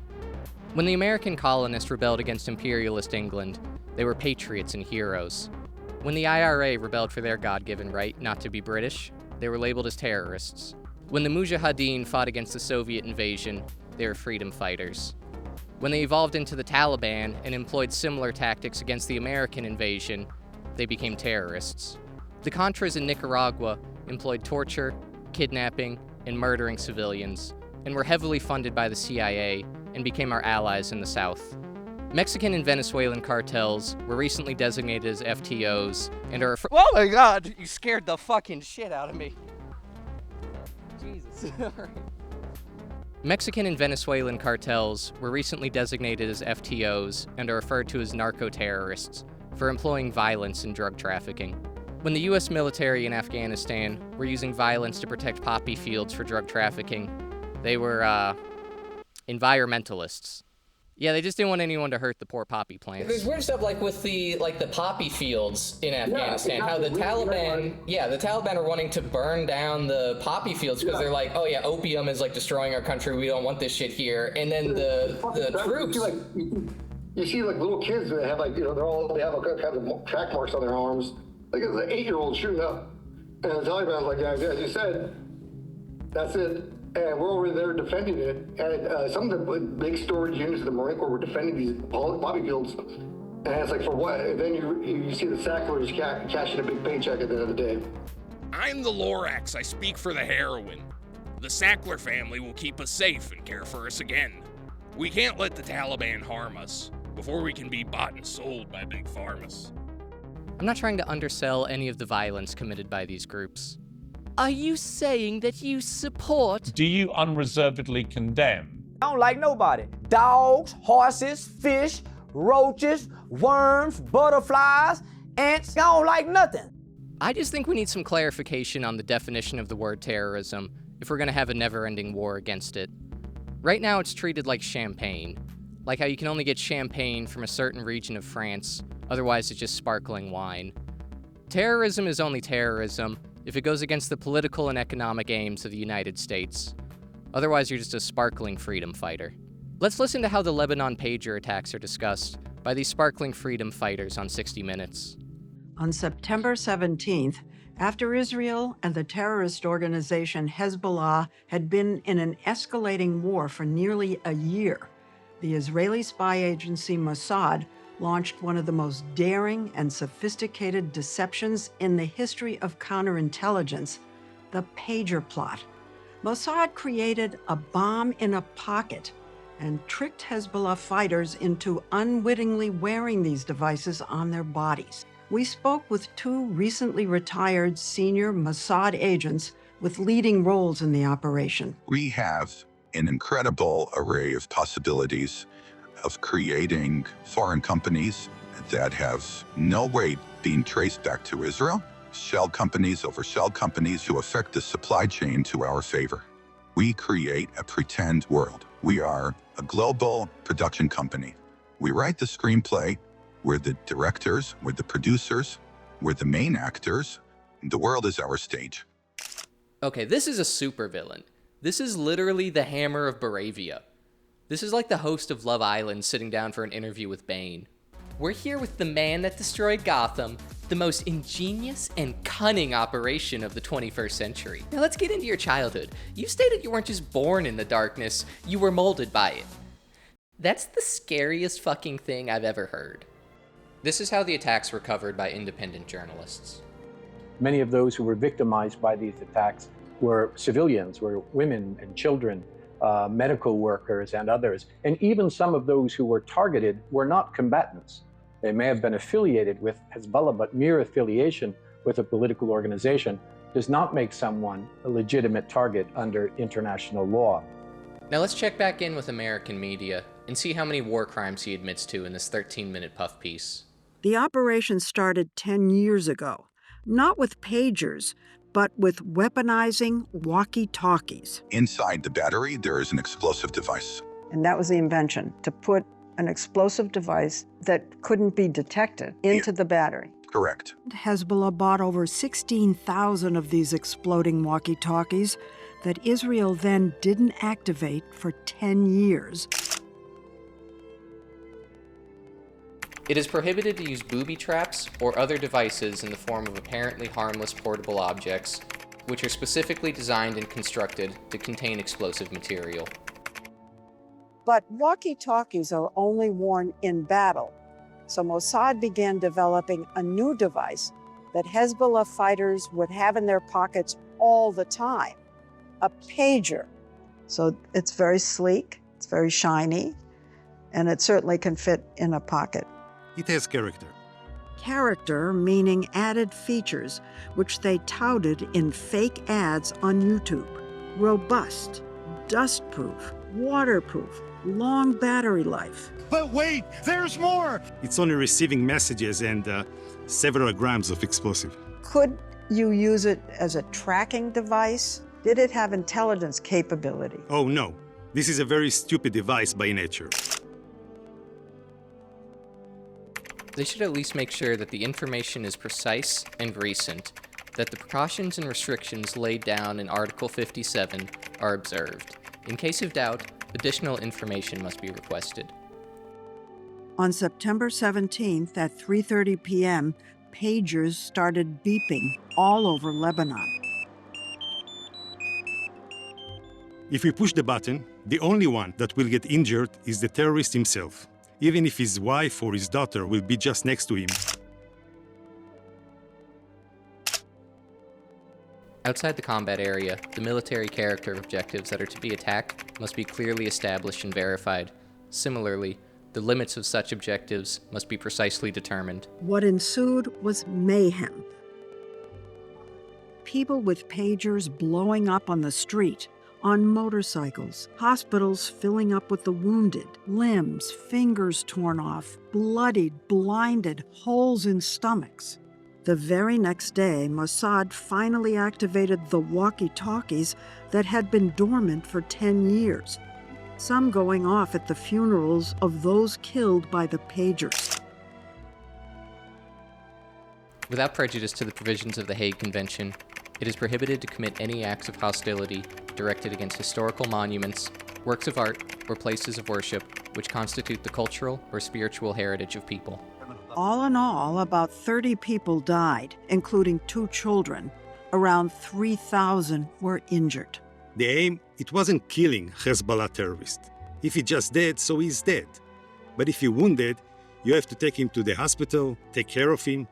You need to invest money in efforts. And those people without hands and eyes are living proof, walking in Lebanon, of don't mess with us. They are walking proof of our superiority. To this end, the following acts are and shall remain prohibited at any time and in any place whatsoever with respect to the above-mentioned persons.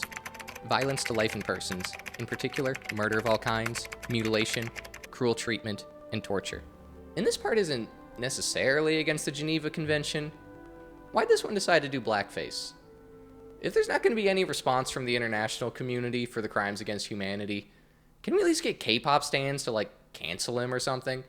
They're the last functioning organ of justice we have left in society. We received a rare insight into the official planning of state propaganda when the Signal group chat, Houthi PC small group, comprised of prominent members of the state, such as J.D. Vance, Steve Witkoff, and DUI hire Pete Hegseth, was leaked to the press. VP. I think messaging is going to be tough no matter what.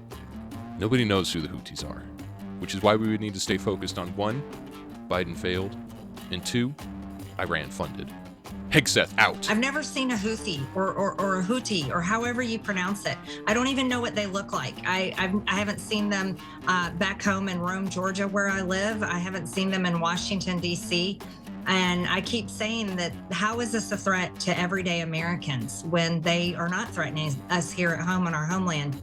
So how do we sell a war to the American public against a group of people that they've never even heard of? A foreign nation can be attacked without congressional approval with just 4 words. Biden failed, Iran funded. That's how much they respect your intelligence as an American citizen. Our political justifications just need to be concise enough to fit on a bumper sticker and repeated enough times that it's taken for granted. A similar planning session happened after 9/11, where they had to explain to the public why anybody would want to attack America. The other day I was watching a terrorism story with my son on the news, and it's like, but Daddy, how come those bad men hate us so much? Why do the bad men hate us? Isn't that heartbreaking, man? I almost started crying, Because he's 18. I don't know why they hate us, dipshit. Why don't you read a paper and form your own opinion? They settled on they hate us for our freedom. They're just jealous. Never mind the fact we're the most incarcerated nation on Earth. Why didn't they attack a closer free country? We're not the only country with freedom. Antarctica is the freest country on Earth. We ain't got no taxes, no roads, no age of consent laws. It's a goddamn libertarian paradise. But these Arabs haven't harmed so much as a macaroni hair on one of our little heads. Now, you may say it's because our emperor penguins haven't spent all their time pissing them off, trying to destabilize the Middle East, organizing coups to plunder their natural resources. So they can't really give 2 shits what the fuck we got going on down here.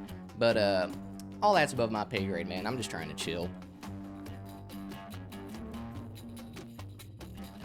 Back to the Houthis. Iran funded, Biden failed. Partially true. Biden did fail, as well as Trump, Clinton, Bush, and absolutely Obama. The Houthis, officially known as Ansar Allah, were formed in the 90s as a religious revivalist movement. The Saudis were trying to spread their form of Islam, Wahhabism, in Yemen, and the country's Zaidi Muslims formed the Houthis as a resistance force to preserve their identity. When a group fears cultural erasure or displacement, they'll often embrace religious fundamentalism as a response to that existential threat. No different than the resurgence of Orthodox Judaism after World War II. Reading from Ben Hubbard's biography on the Crown Prince of Saudi Arabia. Oh yeah, I'm never going to be invited to the Riyadh Comedy Festival.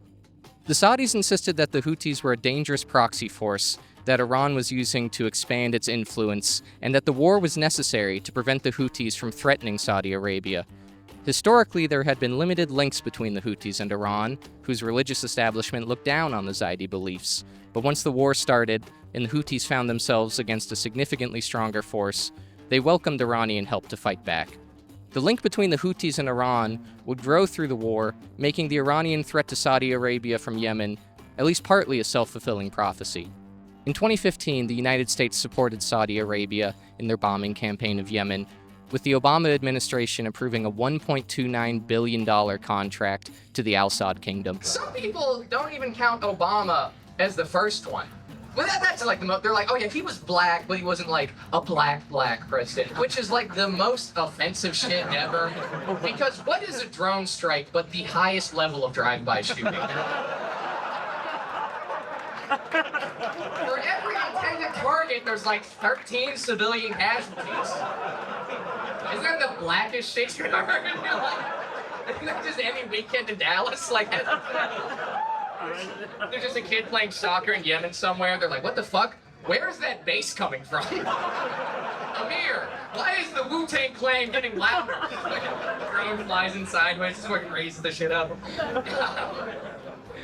Since the start of the war, reports had rolled in about deadly strikes on apartment buildings, schools, and other civilian sites. A strike on a wedding in 2015 had killed dozens of civilians.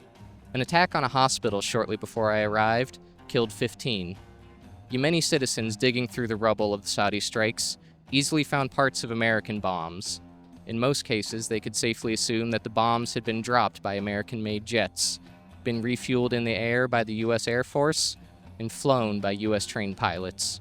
The reason for the most recent strikes on Yemen, planned in the leaked Signal group chat, was because the Houthis imposed a naval blockade off their coast to stop the shipment of weapons to Israel and hinder their onslaught on Gaza.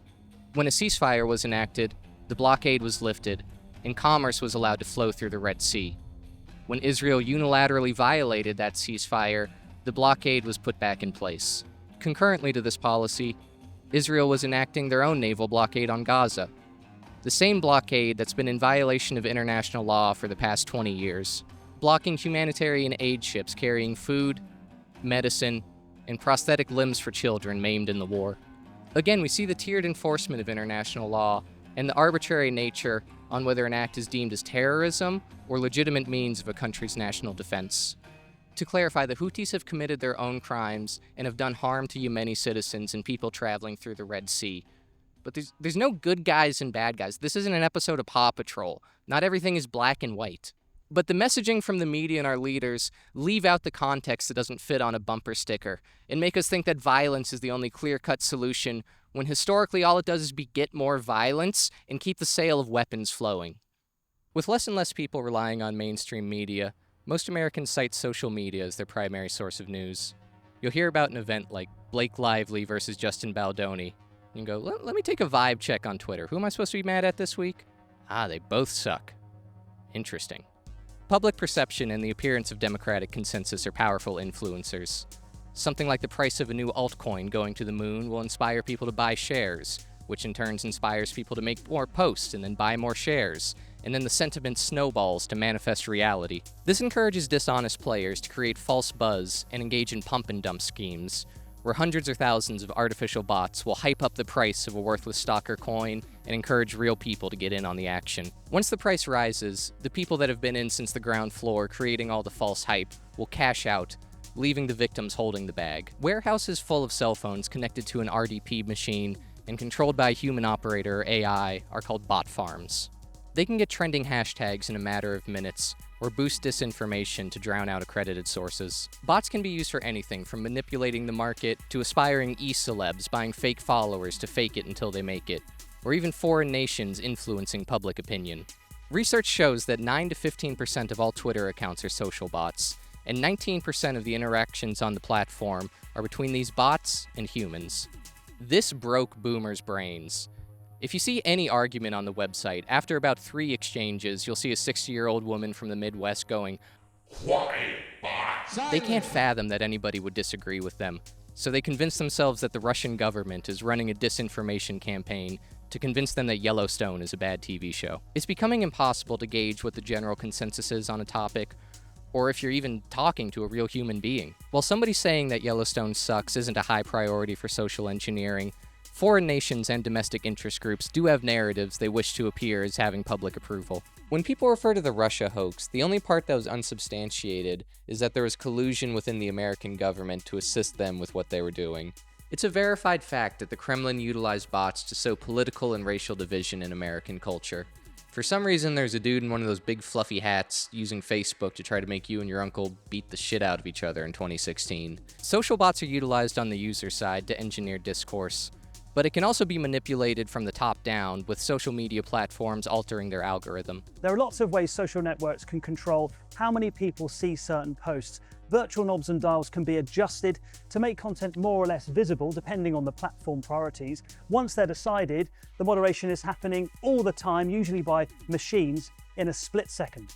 Our analysis provides evidence for the first time since October 7th that news organizations based in Palestinian territories faced stricter moderation by Facebook.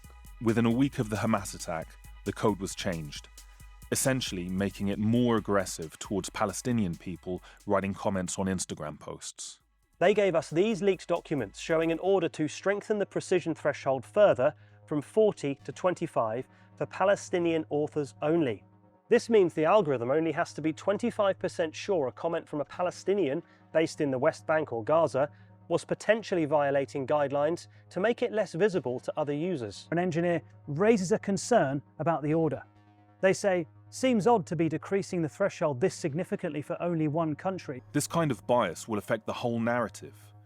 Customers, regular customers, would be looking at their phones thinking that they're seeing the truth, when they're actually seeing just a very small slice, or they're being trapped in a bubble because other people were silenced.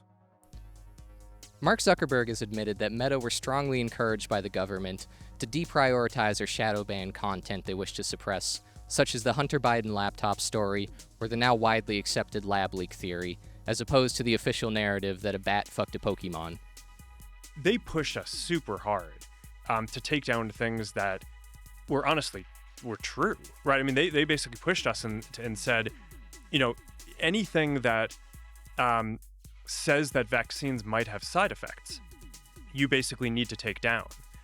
These people from the Biden administration would call up our team and like scream at them and curse. They wanted us to take down this meme of Leonardo DiCaprio, and they're like, no, you have to take that down.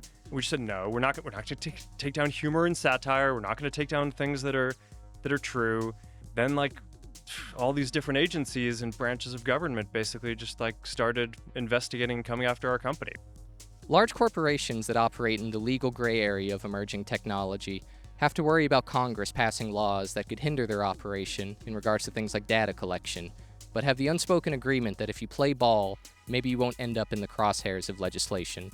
Zuckerberg expressed regret over letting the government have that level of influence over his company, and promised to never let it happen again by, oh, what the fuck? Meta's Chief Technology Officer, Boz, it's great to have you on, or maybe I should call you Lieutenant Colonel. So let's start right there. How did this come about, and why did you feel it was so necessary to serve? Kevin Weil, CEO of OpenAI, Andrew Bosworth, CTO of Meta, Shyam Sankar, CTO of Palantir, and Bob McGrew, OpenAI's former research chief and current advisor to the Thinking Machine Lab, recently enlisted in the Army and were given the formal rank of lieutenant.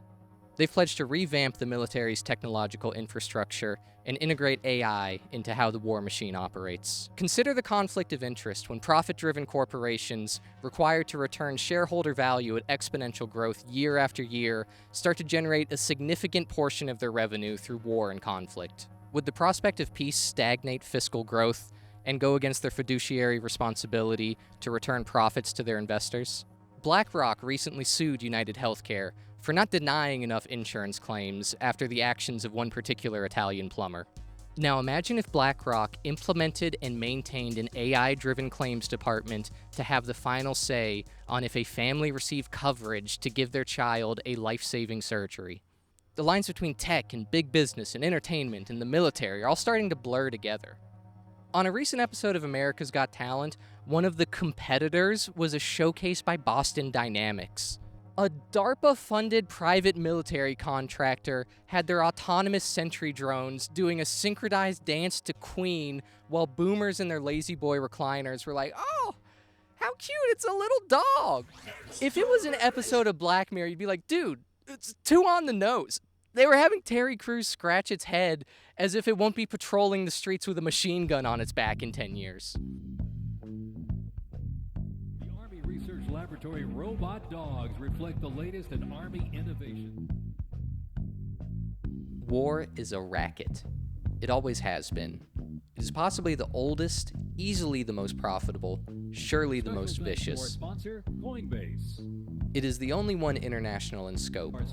It is the only one in which the profits are reckoned in dollars and the losses in lives. A racket is best described, I believe, as something that is not what it seems to the majority of people. Only a small, inside group knows what it's about. It's not just a company, it's actually an individual. And he made 2.5 million today, and he made 900 million. That's not bad. It is conducted for the benefit of the very few at the expense of the very many. I'm president, so I want to pay full price. And how does this work? And I want that same color. Everything's computer. That's beautiful. Wow. Out of war, a few people make huge fortunes. In the World War, a mere handful garnered the profits of the conflict. At least 21,000 new millionaires and billionaires were made in the United States during the World War. How many of these war millionaires shouldered a rifle?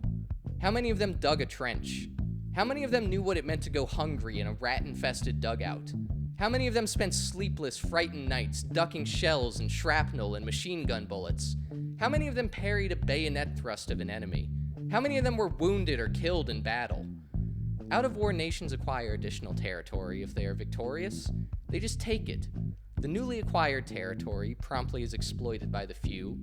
The self-same few who wrung dollars out of blood in the war. The general public shoulders the bill. And what is the bill? The bill renders a horrible accounting.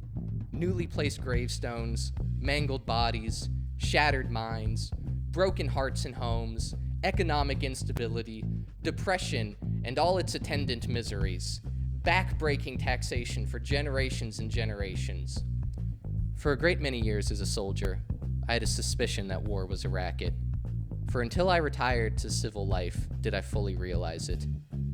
Now that I see the international war clouds again gathering, as they are today, I must face it and speak out.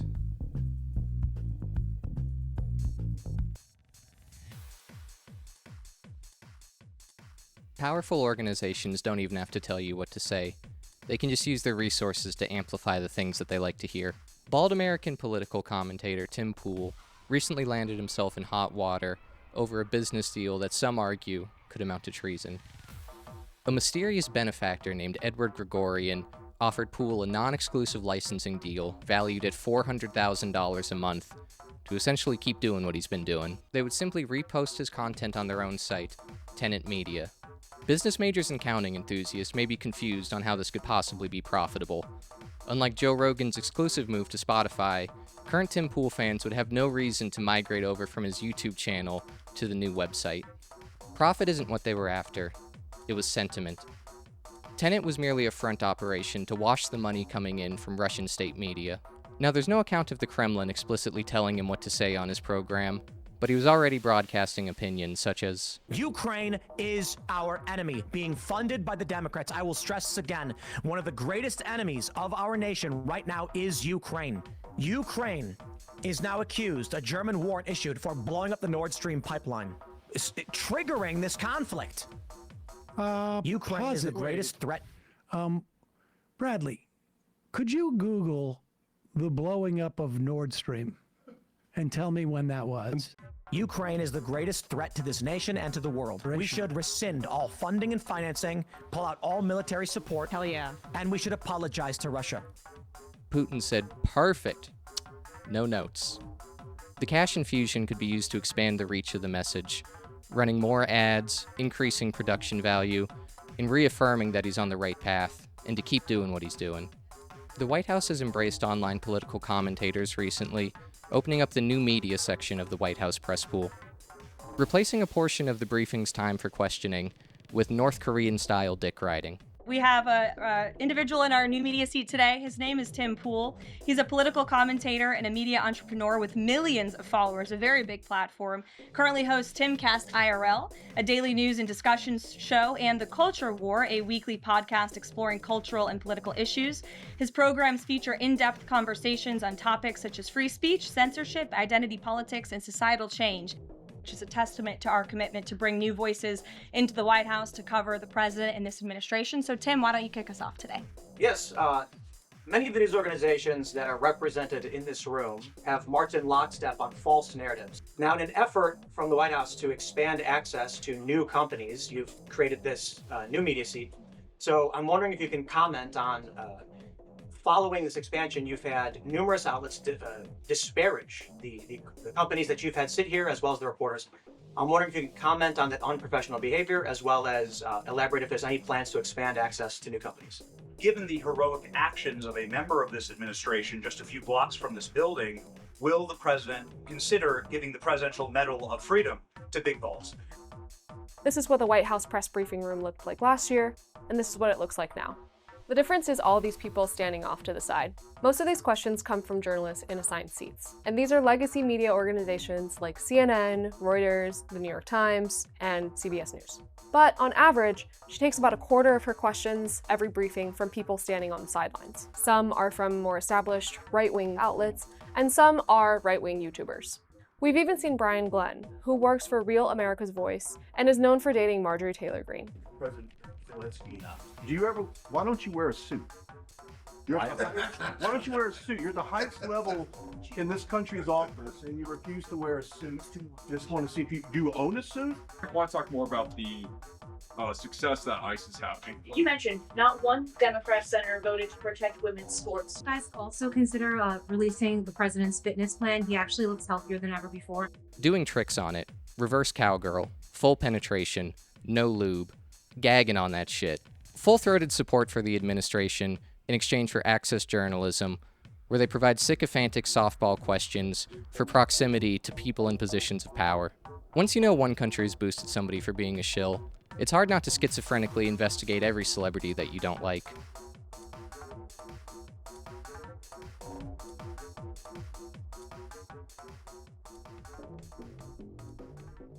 I have to come clean. I've also been receiving funding. Some of you may have noticed how quickly my channel gained attention after my last video. Comments such as, nah, this is a Fed industry plant. I can't violate the trust of my audience anymore. I've been receiving material support from Big Mustache. We all are.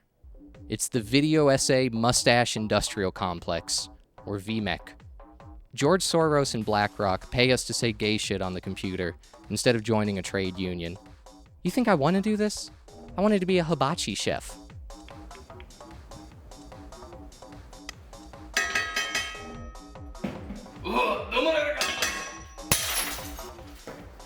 I can't control it. I try to get a job, my mustache starts talking to me like the Green Goblin mask, telling me to make more content. I've tried shaving it off, it grows back every morning. Social media personalities and pundits help shape the perception of war and the military as a whole.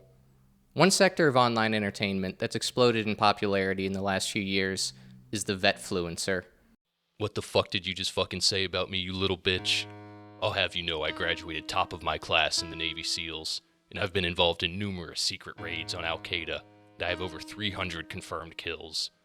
I'm trained in guerrilla warfare, and I'm the top sniper in the entire US Armed Forces. You're nothing to me but just another target. I will wipe you the fuck out with the precision the likes of which has never been seen before on this earth. Mark my fucking words. You think you can get away with saying that shit to me over the internet? Think again, fucker. As we speak, I am contacting my secret network of spies across the USA, and your IP is being traced right now. So you better prepare for the storm, maggot. The storm that wipes out the pathetic little thing you call your life. You're fucking dead, kid. I can be anywhere, anytime, and I can kill you in over 700 ways. And that's just with my bare hands. Prior servicemen that launched their own YouTube channels to talk all things military life. I have stuff that I do, so managing companies, personnel. Sometimes I go find people and I bring them back. Sometimes I go find people and I put them down. I do the things that need to be done. Acting. I got a movie coming out. I've got a book coming out. Now I do coaching. I do security, fixing, stuff like that. I do podcasts. I have a very specific set of skills. I do political assassinations, amphibious extractions, long form, short form, improv comedy, musical parodies, that type of thing. So who are your guys? Oh man, my Mount Rushmore. I mean, you got to give it to Victor Bout, the Merchant of Death, the GOAT, Eddie Gallagher, and man, I got to go Bobcat Goldthwait. Now, there's two camps. There's the guys that were just proud of their jobs and want to create a sense of community for all the people that went through the weird shit they did in the military when nobody else could relate to them. They're usually humble and have integrity and don't try to misrepresent their career as something that it wasn't. And then there's the glory hounds. How do you know someone's a Navy SEAL? Every Marine's a rifleman, right? Every SEAL is a writer or an author.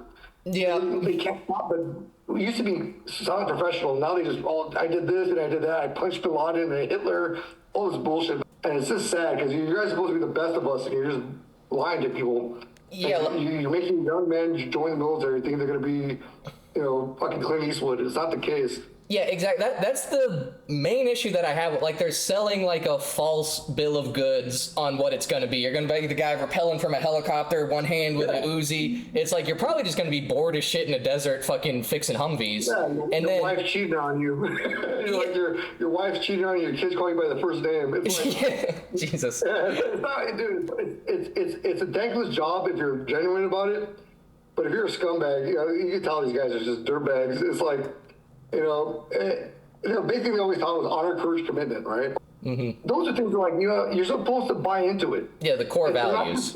Yeah, you're supposed to be like, this is what I'm supposed to be. And you meet guys that are like these badasses and legit tough dudes, and they're just fucking psychos. And it's like, what the hell's guys come out, man. So I was saying, going back to the suicide, guys get out and they're like, what's wrong with me? They act like action sports stars, and the American taxpayer is just their corporate sponsor that buys all their gear so they could be the Travis Pastrana of collateral damage. One sociopath that's been making the rounds is John McPhee. No, basically zero rules of engagement. Just kill anything that shows up. I used to call it State Department by Shrek. I'm the fucking State Department here.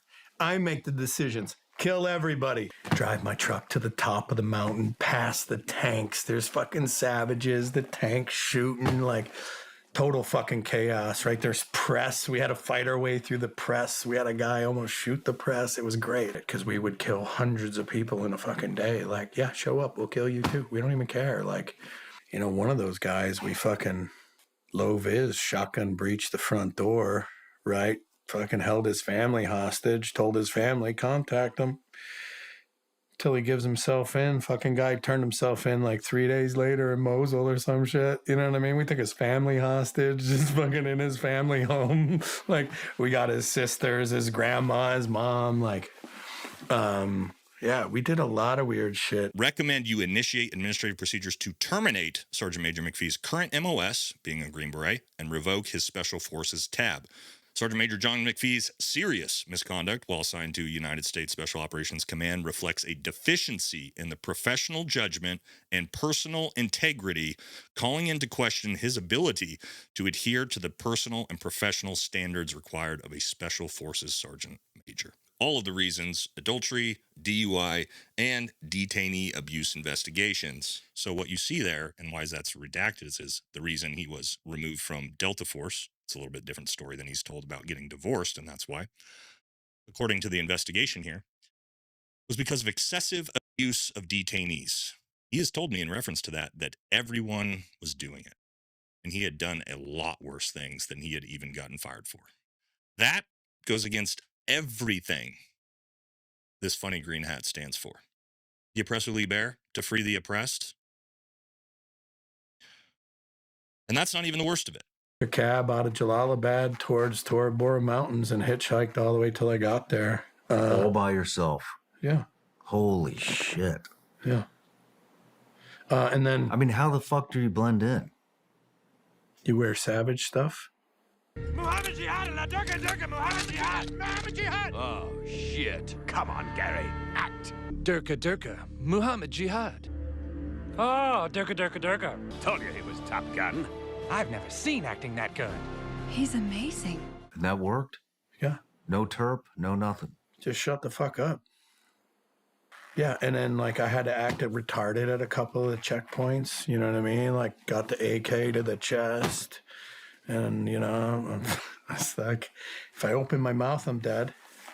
So that's not an option, you know what I mean? And then I just figured I'd mongoloid voice at volume 11, so the guy's like, la la la la la. I'm like, I'm pretty sure I wasn't there, but this has to be a lie, where he's like, oh yeah, I'm going through a Iraqi checkpoint, and then I just pretended that I was mentally challenged. I was like, Grr. I'm like, he's like, yeah, I did this like a dozen times. I'm like, no, you didn't. I will put my life on you did not do that. You're gonna tell me a bunch of Iraqis who know every tribe and village are not gonna recognize some 6'2" white dude. Yeah, I know. He has fucking like Semper Fi like tattooed on his neck. Just like, no, yeah, I think he's one of the slow kids from the local school. Just like, no, he's not. And that's how I got through the checkpoints, and that's how I got the assault force through all those checkpoints as well. Do you think we should have ever been there in the first place? Mm-mm. I think there's no benefit to fucking taking Saddam out. I also thought there was no benefit. You know, Afghanistan, Mullah Omar came out years later and said, George Bush gave us 48 hours and invaded at hour 40. He said if he would have gave me full 48 hours, his answer was give up bin Laden. No shit, I did not know that either. But yeah, he wanted to give up bin Laden, and we attacked too soon, and then he was like, fuck him. Interesting. It's almost like we wanted the war. Imagine that. Now, I wanted the war too, don't get me wrong. I was 100% for that shit. Rocket, mortars, fucking send it. Let's go. No one dies on Bragg, you know? So I was all for it, but strategically, meh. Did you experience loss of a teammate ever? Yeah, fuck yeah, all the time. Yeah, people die. Did that affect you at all? No. It Why? did. Fucker, you died doing what you love? I'd fucking high-five you for that. I'd high-five myself for that. You know what I mean? Like, you died doing the one thing you're here for. Not a better death. He knows the war was meaningless. 1 million Iraqis were killed, along with countless Americans and teammates. But he loved it for having the permission structure to kill whoever he wanted. It was fun for him. He gets to tell his stories and people buy him beers, while he gets a book deal and opens up an Etsy shop to sell tactical gear so Americans back home can play dress up and pretend they're a badass like him. Okay, I brung this for you. There's a ton of shit in here, right? Have at it. Okay. So, Team SOB backpack, that is a cooling schmog, right? You know what I mean? The Team SOB t-shirt. Perfect. Welcome to the team. Hey, you got one where you can cut the sleeves off it, do your hero shots. You know what I mean? Cigar in your mouth, M60, like, hey, people. Oh, nice, a sling. Rifle slings. So we're on Amazon Prime now. You can get these on Prime. That's right. Okay. Here's another thing I got you. Punchers, punch daggers. There's no metal in the sheath. It's all plastic screws. Cleans up easy. No DNA. You can clean it in diesel fuel. It'll wash all the DNA off. John McPhee selling prison shanks probably isn't going to get anybody stabbed. More than likely, it will just be a fancy paperweight or belt buckle accessory, but people can carry it as a totem of power and safety, like how the barista with a septum piercing keeps crystals in her purse to ward off evil spirits. He's not so much selling a product as he is an identity. There's always been gendered products. Girls wear pink, boys wear blue, but now there are products being catered towards a third gender. The operator. We need something that transcends manliness. A man plus. Tactical. Lethal. Battle ready. Being a normal guy is basically gender neutral now. The operator would never be caught dead buying baby wipes. Because they're not a baby. They're a warrior. But they do get diarrhea pretty regularly, because their diet consists of Zyn and Buffalo Wild Wings. So you need commando combat wipes. Made in America and battle tested from shitting your pants in a Dave & Buster's. They're literally 10 times more expensive than regular baby wipes. But that's a small price to pay for freedom. Like there's a Black Rifle coffee next to my house, which is where fat accountants pretend to be Navy SEALs. Shake in the morning. They're like, yeah, let me get a Rittenhouse refresher and was that a white phosphorus macchiato? Get on the corpses. Well, it says here, by 2013, he was running a CIA program in Kabul, divorced from his first wife and disgruntled with American foreign policy. He concluded that the war there wasn't being waged to defend the United States or promote democracy. Rather, it was about enriching the military-industrial complex with the largest transfer of taxpayer wealth in American history. The CIA did not renew his contract the following year, and, hence that's why he has a coffee company now. What I like about that is, like, he became disillusioned, and he's like, we're not fighting for freedom or democracy. We're fighting to enrich the military-industrial complex. So I'm going to go back and start a lifestyle brand based on entirely glorifying that exact same military-industrial complex. Hey, if everyone is just trying to get paid, then isn't the imperative to be one of the people getting paid? Yeah. Instead of sacrificing for some abstract ideal? Like a chump? A lot of guys get really disillusioned, man. There were guys, like, we had a National Guard unit with us. That was, like, the guy looked like Ted Mosby from, the commander. He looked like Ted Mosby from How I Met Your Mother. They were, like, shooting people. Just killing people. We call them weekend warriors. So they go out there, and a bunch of cops or whatever, I'm going to go out there and get me some. They were killing people. Wait, so these are mercs? These are like, they're National Guard units. Oh, okay. So they went out there and they were just killing people, and they would have AKs. They would place the AKs on the bodies. Say, oh, see, they were shooting at us. Anyway, I think like 14 of the platoon got like indicted for murder. But yeah, you got a bunch of creeps out there. So it's, a lot of guys came back, and I think that's one reason the suicide rate's so high is that dudes don't want to admit that they got played. Mm-hmm. And that's a sad thing. It's like, no one's taking away from your honor or your I don't want to say heroism, but your honor for joining. You join for good intentions, unless you're like a psychopath, which there are tons of guys that are just lunatics that just want to kill people illegally. Mm-hmm. But they join and they find that out and they come back and they don't want to admit it, and they see stuff, and it's like, these guys got killed for nothing. I didn't do anything. I was killing people, and it just fucks with your head. The culture shock almost got me fired several times, because I was so used to just the openly aggressive shit talk, like almost to the point of fighting words, just casually with everybody around you. Yeah. And I was saying this to people who hadn't heard anything that wasn't in the Bible before. Right. So I was getting pulled into rooms for the first couple times. Took too many smoke breaks because I was stressed out being around so many people all the time in the big open floor with the big open windows that that perfectly silhouette you, that kind of stuff. I mean, just irrational. So you're still actively thinking about that. All the protocols you had to keep you safe, those don't just flip like a switch when you get back home. For most people, the switch remains unflipped, and once it's flipped, it's really difficult to put it back into position. And I think the state that you want to be in is that switch is unflipped, because then you're not scanning for threats at the mall,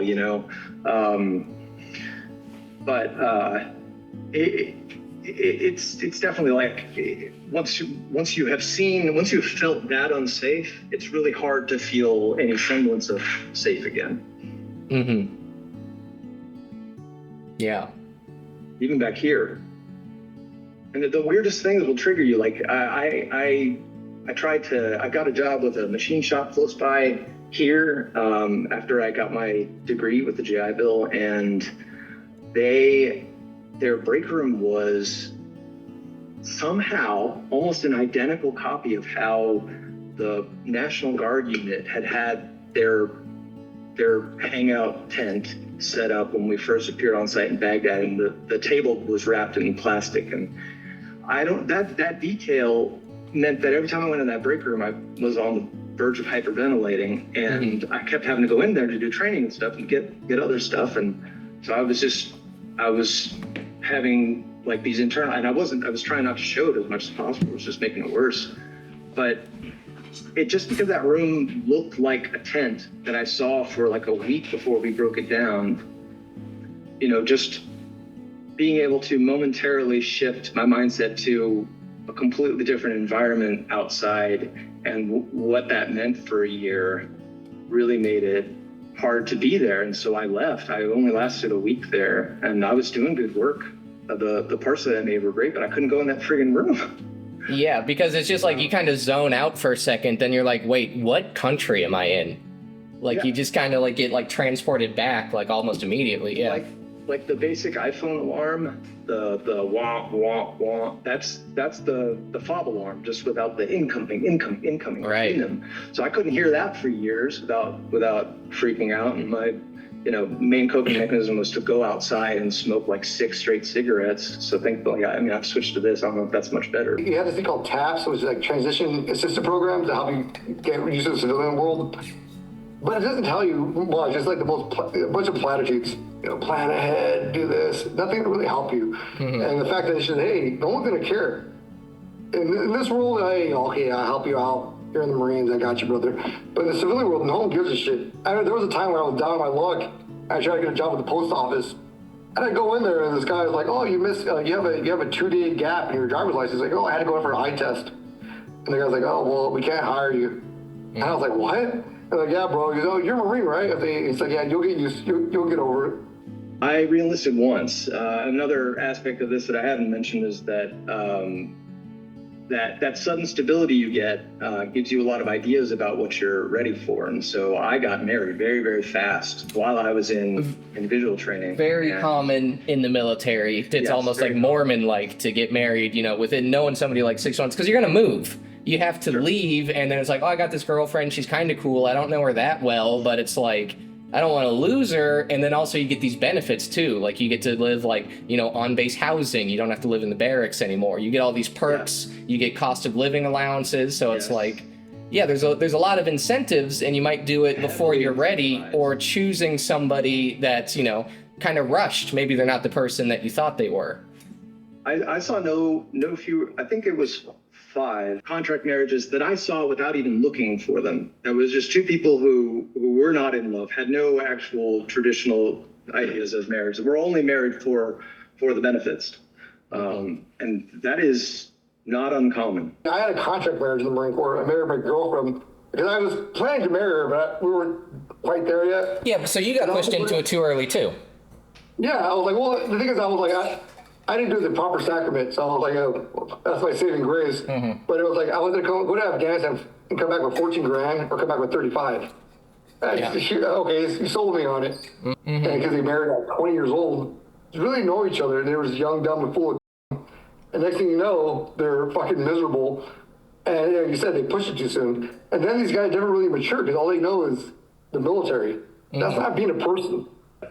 A Marine after 30 years is probably committing domestic violence. Not probably, but like a higher percentage than the average population. No, because it is a weird switch to hit, like when you're so normalized to that, like, with like police officers too and like military, it's like this normalization, like if somebody fucks up, you scream in their face. So like if you have people like reporting to you under you, and then it's like you don't know how to turn that off when you come home, so you almost treat your wife like a subordinate.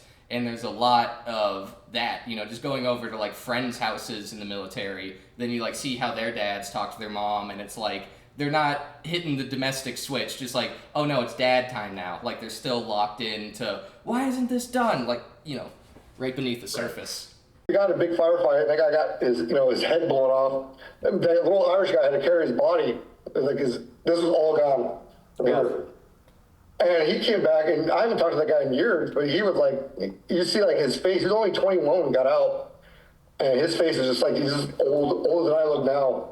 Yeah. And, he started drinking because of that 18 on base crap. So you get a bunch of 18-year-olds, and they have that whole thing now, like your brain's not developed till you're 25. You get 18-year-olds already getting alcohol problems. They're becoming alcoholics, and you get these guys. It's so I hate that frat boy bullshit, dude. It's cool, man. I'm gonna get cirrhosis by the time I'm 40. It's fucking disgusting. It's sad because you see these guys just drinking their problems away, and it's like considered like part of the culture of the Marine Corps or the military in general. It's like, you can have a drink, but you got to know when to, cut it out. Especially if you go to some serious shit and you're like, well, I survived this, so I now get to live life to the fullest. And you end up getting substance abuse, snorting your problems away. And you feel good, but you're not happy. And then you're always chasing that dragon. Yeah, and the guys who give themselves fully over to alcohol and that's an unfair way to phrase that, but... No, I see what, yeah, just as far as like coping goes, they're just trying to just suppress it. Like they're just trying to put a weight on it to just keep it down. But that's the standard. I mean, so much so that they had to put out policies about the glorification of alcohol, and events wouldn't be wouldn't allow for it. But then you get to the event and they've done just enough to swing a few kegs through a loophole, and now everybody's shit-faced. And that was just that over and over and over again. But then in that same token, you're expected to maintain a high physical prowess at the same time that you're drinking yourself into a stupor. So you're kicking yourself in the teeth every single time, trying to pursue both things. But you need one to withstand the other, but it's a direct attraction at the same time. Yeah, that just becomes a standard. Like something chaotic or stressful happens, like they bring in some beers and, you're with your buddies, and then you go home and the buddies aren't there, but the beer is still there. So that's all that you just have, Yeah, I was a hardcore alcoholic until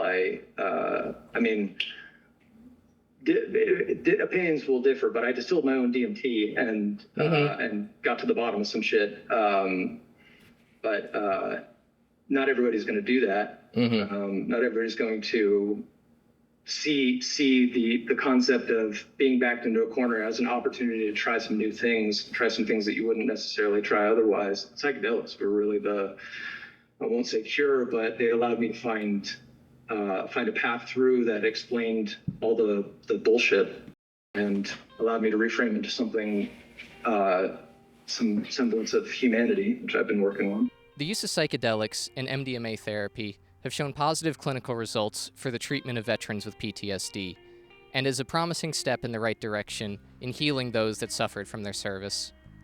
Or at least it should be. Yeah, psychedelics changed my life. While I'm excited about cannabis and psychedelics, I'm really hopeful that they can benefit our community. I think there is a shadow side to this psychedelic renaissance in terms of how it could be used as a tool of the empire. And my journey was a little bit different than everybody else's. I don't have post-traumatic stress. I don't have post-traumatic stress disorder. I spent my entire career giving that to other people, and I was exceptional. I spent my entire career giving that to other people. My entire career was exceptional. In the same way the Nazis used to give methamphetamines to bomber pilots to keep them awake and deaden the effects of PTSD from their actions, there's a push from prominent congressmen to preemptively or even retroactively use pharmaceuticals to reach the same desired outcome. Russell Hosfeld discusses this movement in his article, Building Better Killing Machines, with Ecstasy. Psychedelic advocate Rick Doblin discussed MDMA therapy for vets at a recent South by Southwest talk. Doblin, arguably the world's most prominent salesperson for psychedelic medicine, feels the need to consistently assure audiences that psychedelic users will not be more likely to put down their guns and embrace peace and love. Doblin's pitch has morphed from aiding military veterans with their post-service re-entry into society into using psychedelics for military performance enhancement. It turns out that a lot of people that volunteer for the military have had childhood traumas, Doblin said, so it'd really make more sense to do MDMA therapy as they started in the military to make them less reactive and more able to handle whatever circumstances come their way. From the perspective of many disillusioned psychedelic studies supporters, this is the mask-off moment in Doblin's crusade to integrate psychedelics into the US military. In recent years, it's been challenging to find a presentation by Doblin that did not involve the possible benefits psychedelics might bring to the military. He increasingly relays psychedelic anecdotes of prominent right-wingers, many of whom are also his donors. He then gestured to a PowerPoint slide displaying an image of Texas Representative Dan Crenshaw.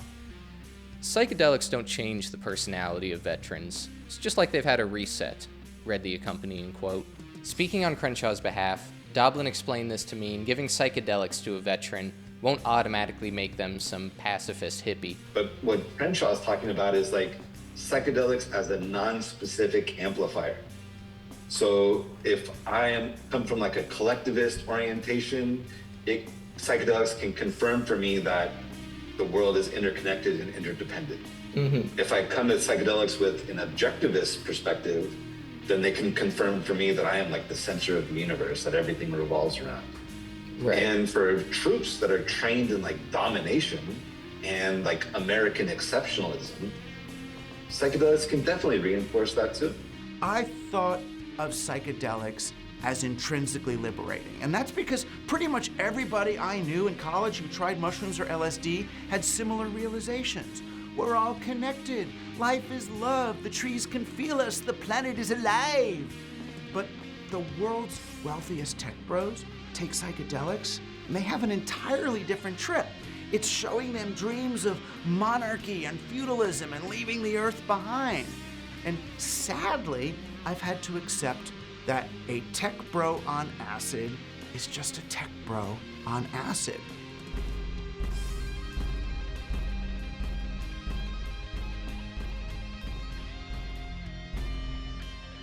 It's starting to be pushed as like a systemic, Band-Aid to put over it. Like congressmen are having like packages, like almost 4-year severance, like, oh, we'll give you this ecstasy therapy. And he's critical of it, that it's almost like, oh, don't worry that we did that to you, we'll fix you right at the end. Just like, oh, it's fine that we broke you, we can put you back together again. We have the, pharmacological super glue that can, put your psyche back together. And, it's been, good clinical trials, but that's almost scary that they're like, oh, we can put these people in more dangerous situations. We could, fry their minds even more because we have this thing that can, undo what we did. It's kind of interesting is that the fact that it's useful for individuals is very good, but if the upper levels start using that as the standard, that might have some scary repercussions. Completely agree, and I see it the same way. It's difficult to trust any governmental effort towards incorporating those for the exact reason stated. You should not have a Band-Aid for such a thing. It should remain a life-rending atrocity in every mind that would step to it. And they shouldn't be putting these people in these situations in the first place, let alone just, focusing on the fix. It's like, what was the goal again? Like, could give young people confidence that, oh, I can commit all these atrocities and avoid the moral injury part because I'll have this MDMA waiting for me at some point. And it's just, damage control, for the people like speaking out. Like if you could forgive yourself and then forgive the military for putting you there, you may not have all this negative blowback against the institution itself. Yeah, so I was just reading Brave New World Revisited, and this is Aldous Huxley. He did this in the 50s, so Brave New World came out in 1931, and then he wrote another book that's like, okay, if you missed the point, this is exactly what I mean. And chapter 8 is called Chemical Persuasion, so I just want to read you a couple segments from it. In the Brave New World, the soma habit was not a private vice. It was a political institution. It was the very essence of the life, liberty, and pursuit of happiness guaranteed by the Bill of Rights. The daily soma ration was an insurance against the personal maladjustment, social unrest, and the spread of subversive ideas. It's obvious that a dictator, if he so desired, he could make these drugs for political purposes. He could insure himself against political unrest by changing the chemistry of his subjects' brains, and so making them content with their servile condition. He could use tranquilizers to calm the excited, stimulants to arouse enthusiasm in the indifferent, hallucinants to distract the attention of the wretched from their miseries. Under a dictatorship, pharmacists would be instructed to change their tune with every change of circumstances. In times of national crisis, it would be their business to push the sale of stimulants. Between crises, too much alertness and energy on part of his subjects might prove embarrassing to the tyrant. At such times, the masses would be urged to buy tranquilizers and vision producers. Under the influence of these soothing syrups, they could be relied upon to give their master no trouble. Pentothal and sodium amytal lower the barrier between the conscious and subconscious mind and are of great value in the treatment of battle fatigue, in the process known as narcosynthesis. Pharmacology, biochemistry, and neurology are on the march, and we can be quite certain that in the course of the next few years, new and better chemical methods for increasing suggestibility and lowering psychological resistance will be discovered. Like everything else, these discoveries may be used well or badly. They may help the psychiatrist in his battle against mental illness, or they may help the dictator in his battle against freedom. More probably, they will both enslave and make free, heal, and at the same time, destroy.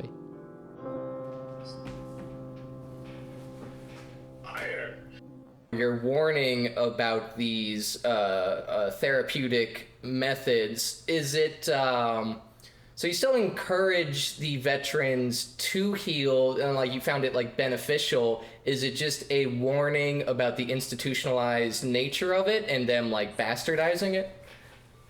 Well, it's also like, okay, achieve your healing, but if psychedelics don't help us disrupt the socioeconomic poverty draft and the imperialist military industrial complex, then they're just like simple fancy band-aids. Yeah. Definitely. And so like we have to go upstream and look at the causes of our moral injuries, our pain, our depression, our PTSD that we're seeking psychedelics to treat. You know, things like yoga and meditation, and even like cannabis and psychedelics are sort of like pressure releases. Where, okay, you might have some distress about the conditions of your material world, and that distress might be unsettling. Well, okay, let me invite you to sit on your mat for a while and feel the connection of the earth under your feet and the sensation of respiration in your body, and like down regulate that distress. When in fact, maybe that distress should inspire you to organize, advocate, speak truth to power, act as an agent of change. But we have this like neoliberal individualization of wellness that thinks we're gonna achieve liberation from yoga or psychedelics, for example. Give Lindsey Graham the ecstasy and make him watch combat footage in the Vegas Sphere. That way he can see what the fuck he's doing to people when he acts like a tough guy and bangs the war drum. Don't wait until after you made a kid that just wanted college money. Follow orders that will make him want to kill himself if he thinks about what you made him do when he gets home. Who here would dodge the draft if there was a draft? Woo! Almost everybody, right? Fuck that shit. I have so much more in common with a 20-year-old Russian or Chinese guy than I have with Mitch McConnell. Like, how the fuck am I on that guy's team and not the 20-year-old Russian? Let me use fucking Google Translate, just like, just like, oh, there's a new Elden Ring DLC. What the fuck are we doing? Like, let's go. I feel like I'm more of a gamer than I am an American. I feel like I could just bond with the South Koreans over like League of Legends. We all write a strongly worded letter to Mitch McConnell and then write a strongly worded letter to whoever the fuck South Korean Mitch McConnell is. We just go back to Elden Ring. I don't know. They're co-opting the use of drugs intended to heal your bonds with your friends, your desire for love, the innocence of playing games in your youth, your want for dignity and stability, your need for basic rights like healthcare and education, and channeling that so the most clear-cut way you can achieve those things is by killing people that weren't a threat to your friends and family, but a threat to the wallets of corporations. So in conclusion, I think war is bad. Violence begets more violence. We should hold ourselves to the same or higher standards than those we've deemed our enemies. The best way to help veterans is by not traumatizing them in the first place for arms manufacturers and politicians' stock portfolios. And despite our differences in creed or circumstances of birth, we're all gamers. I'm not suicidal.